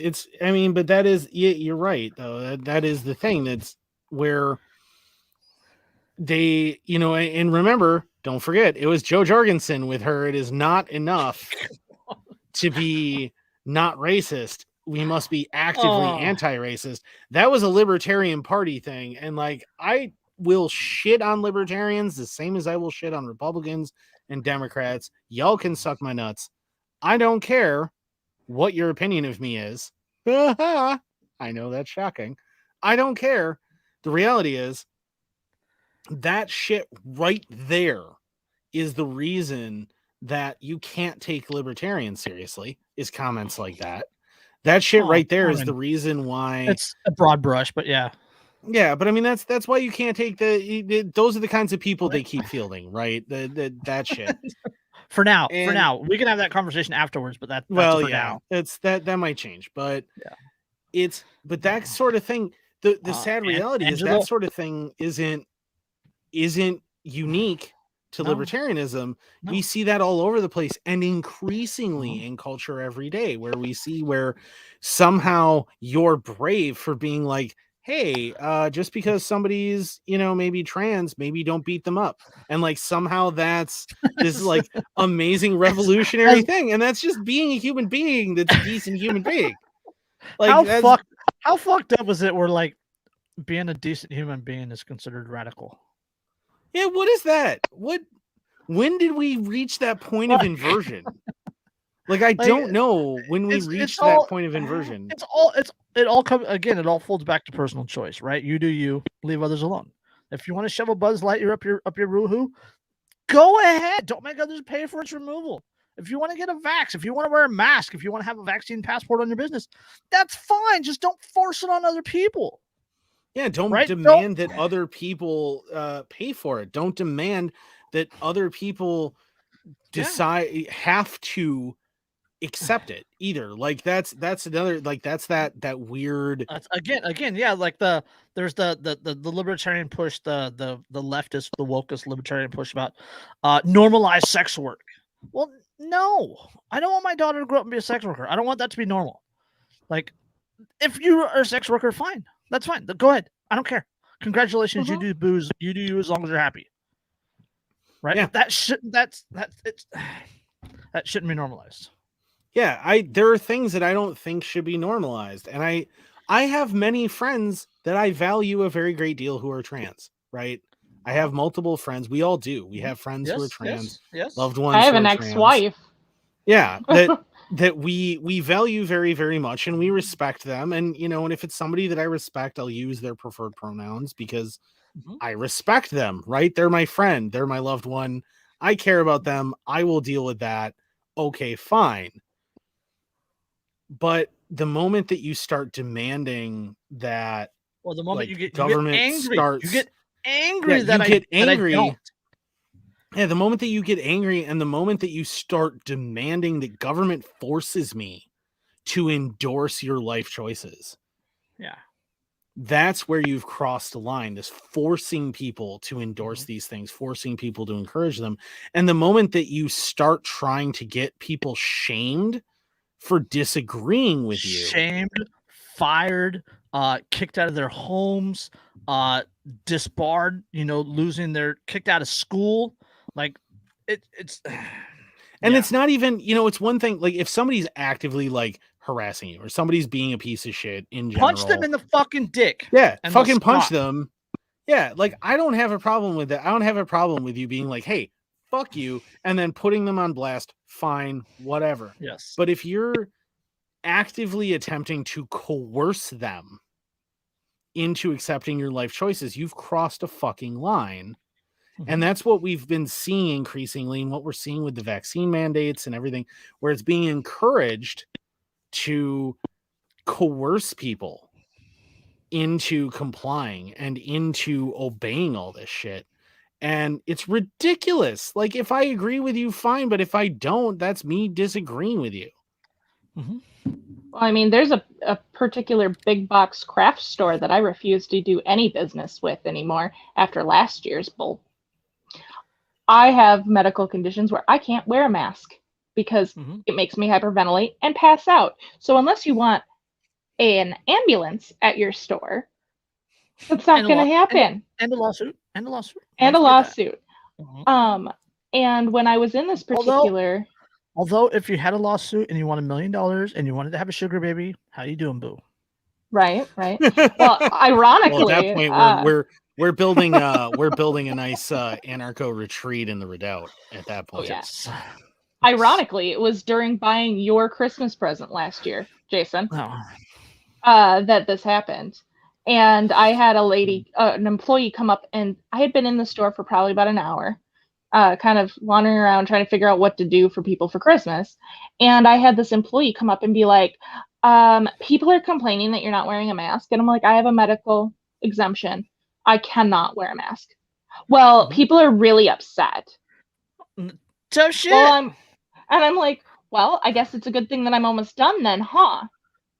And I walked away. I was so proud of myself because I normally will do one of two things. Either I will cower and just comply, or I fly off the handle and I'm likely to get arrested. So it's one of the two. I am walking to that register, coughing into my hand, and just wiping it on things. Because and it's during all that too, like with the lockdowns and stuff, like I went to the local grocery store and it's just a few blocks up from us. And I remember this lady like staring at me and like she looked like she wanted to say something. And I remember just like she looked like she really wanted to say that. She was like glaring at me, and she was definitely Karen haircut, by the way. Haircut. Wanted to say something. I'm covered in tattoos. I got a beard. I know how to carry myself. I look like somebody that maybe you probably shouldn't fuck with. And she and whether I was armed or not is irrelevant. But the point is that she was glaring at me, and I finally looked at her and went, "What? What? You want to say something? What do you want to say right now? We gonna have a conversation? No." And she just turned. She walked away. And I was like, "Yeah. You keep walking. walking."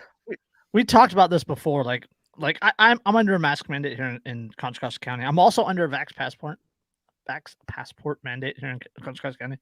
And going into a store without a mask is literally an arrestable offense. But I can wear this mask. Right? Oh, Jesus. You guys can clearly see me through this mask. It is that fucking thin. You can see me through it. That's fine. That is completely fine. But not wearing a mask is an arrestable offense. Yeah, it's fucking it's that much theater, so and it's all security theater, and it's all a bunch of bullshit. And it's the same thing with the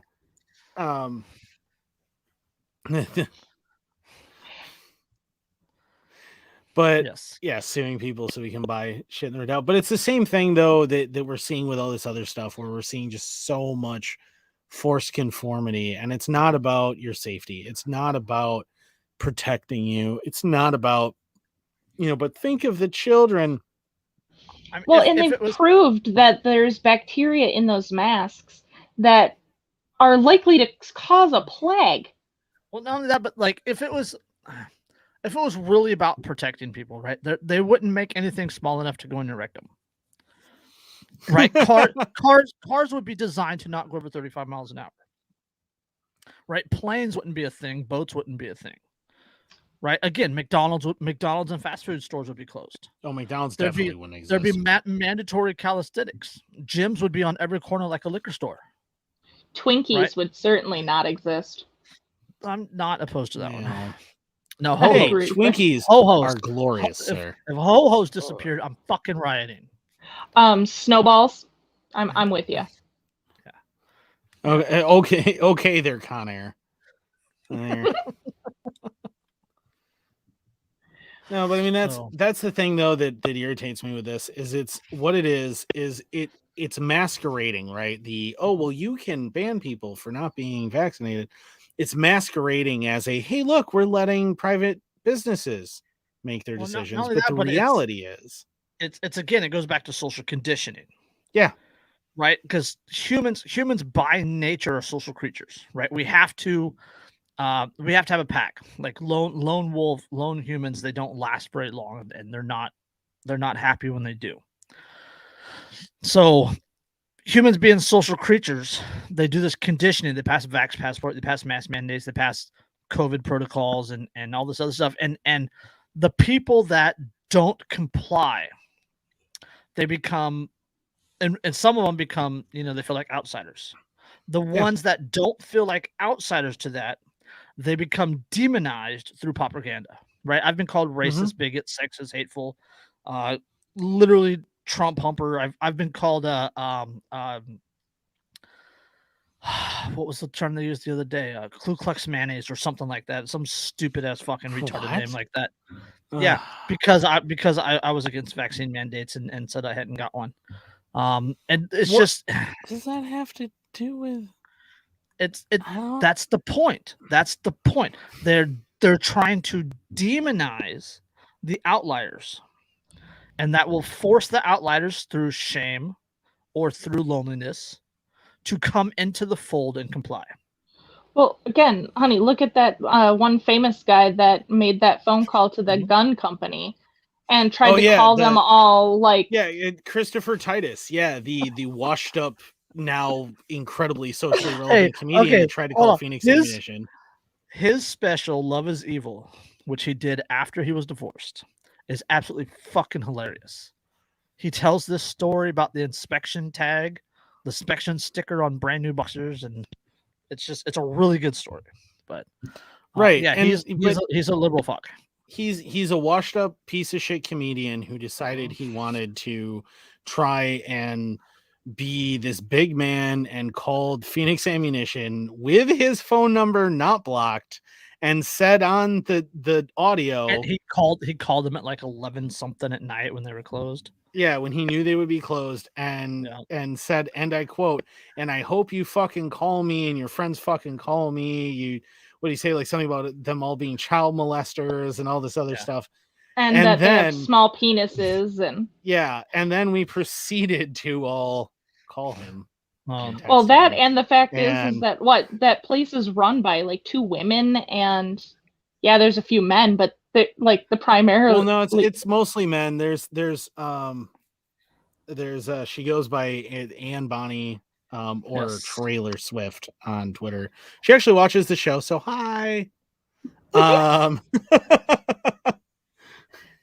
But yeah, she's also there and stuff. But they posted on their Twitter, and a whole bunch of us Spook Boys went ahead and left him some voicemails and text messages. And now, just to point out, I do not approve of trying to harass somebody into suicide. I'm just saying. We weren't harassing him.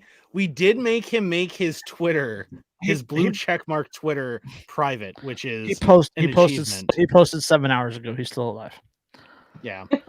Well, that makes me feel better, but I was so mad. No one was trying to make anyone kill themselves. What we were trying to do is just Brandenburg v. Ohio, 1969. Ruled that inflammatory. We just reminded him unless that speech is directed to or inciting, producing imminent loss. Action is likely to incite or produce such action.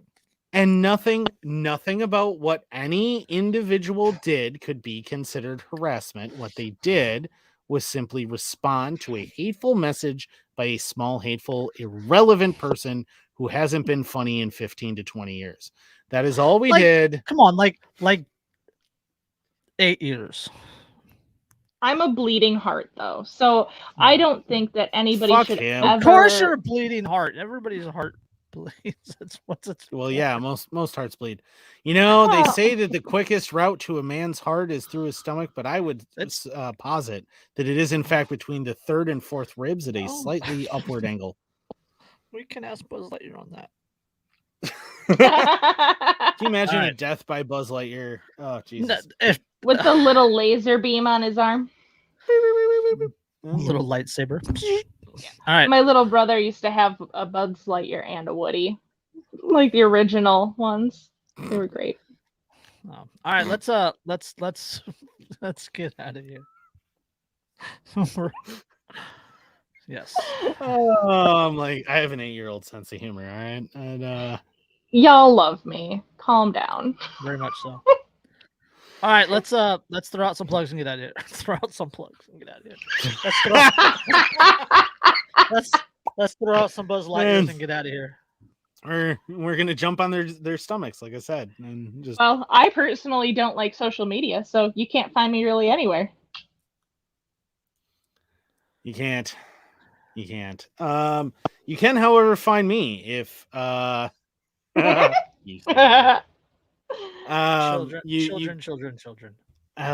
Yep. You can, however, find me as Inked Anarchist. You can find me on Twitter. You can find me on MeWe. You can find me still on Instagram inexplicably. You can find me on YouTube, although I haven't uploaded anything in quite some time because I'm busy with other stuff. But yeah, if you did want to find me on there, you can. You can also find my page, Inked Anarchist Hootenanny Roundup, on MeWe. And well, it's Inked Anarchist Hootenanny Roundup 2 because our first one got removed from Facebook. You cannot find me on Facebook because I've been sucked. Yes, the do. I thought about calling it Part D, but I figured that a lot of the younger millennials and the Xennials. The Xennials will get it, but the younger millennials and the Zoomers, they're not going to get that joke.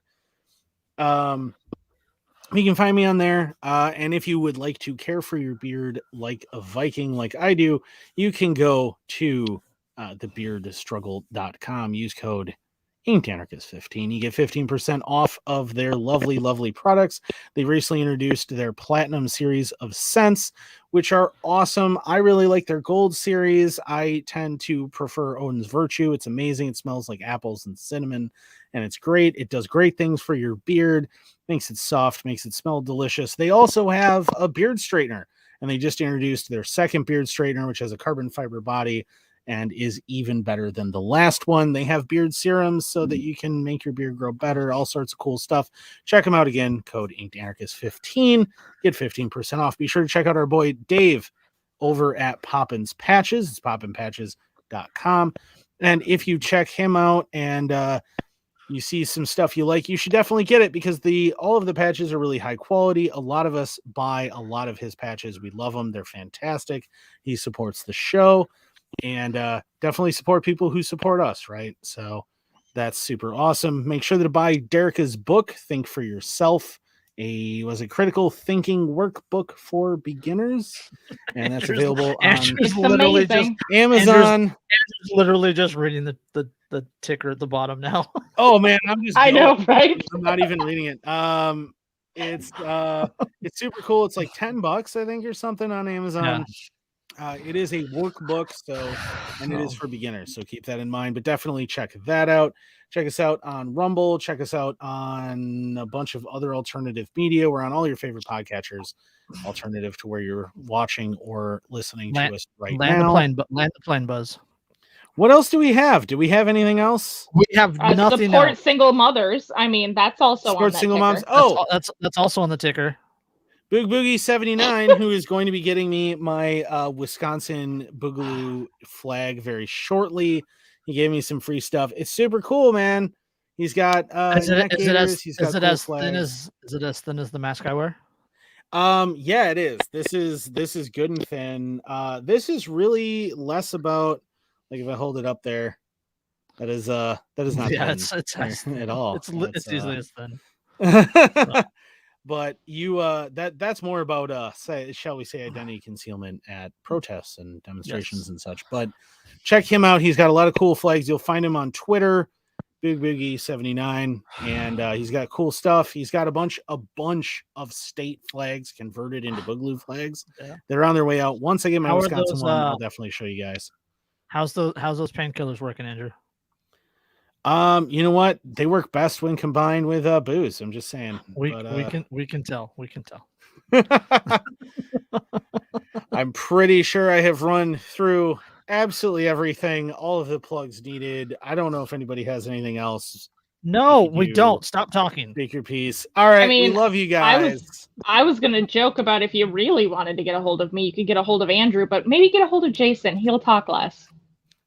Yes. Everybody loves me. Come on, man. People love my rants. They love my stuff. You guys love my promos. You know you do. All right. We love you too. I love you guys. Yeah. All right. I will Good save night, you. sweetie. I will save you from the rest of Andrew and in this broadcast. But we'll catch you on the next one. Peace.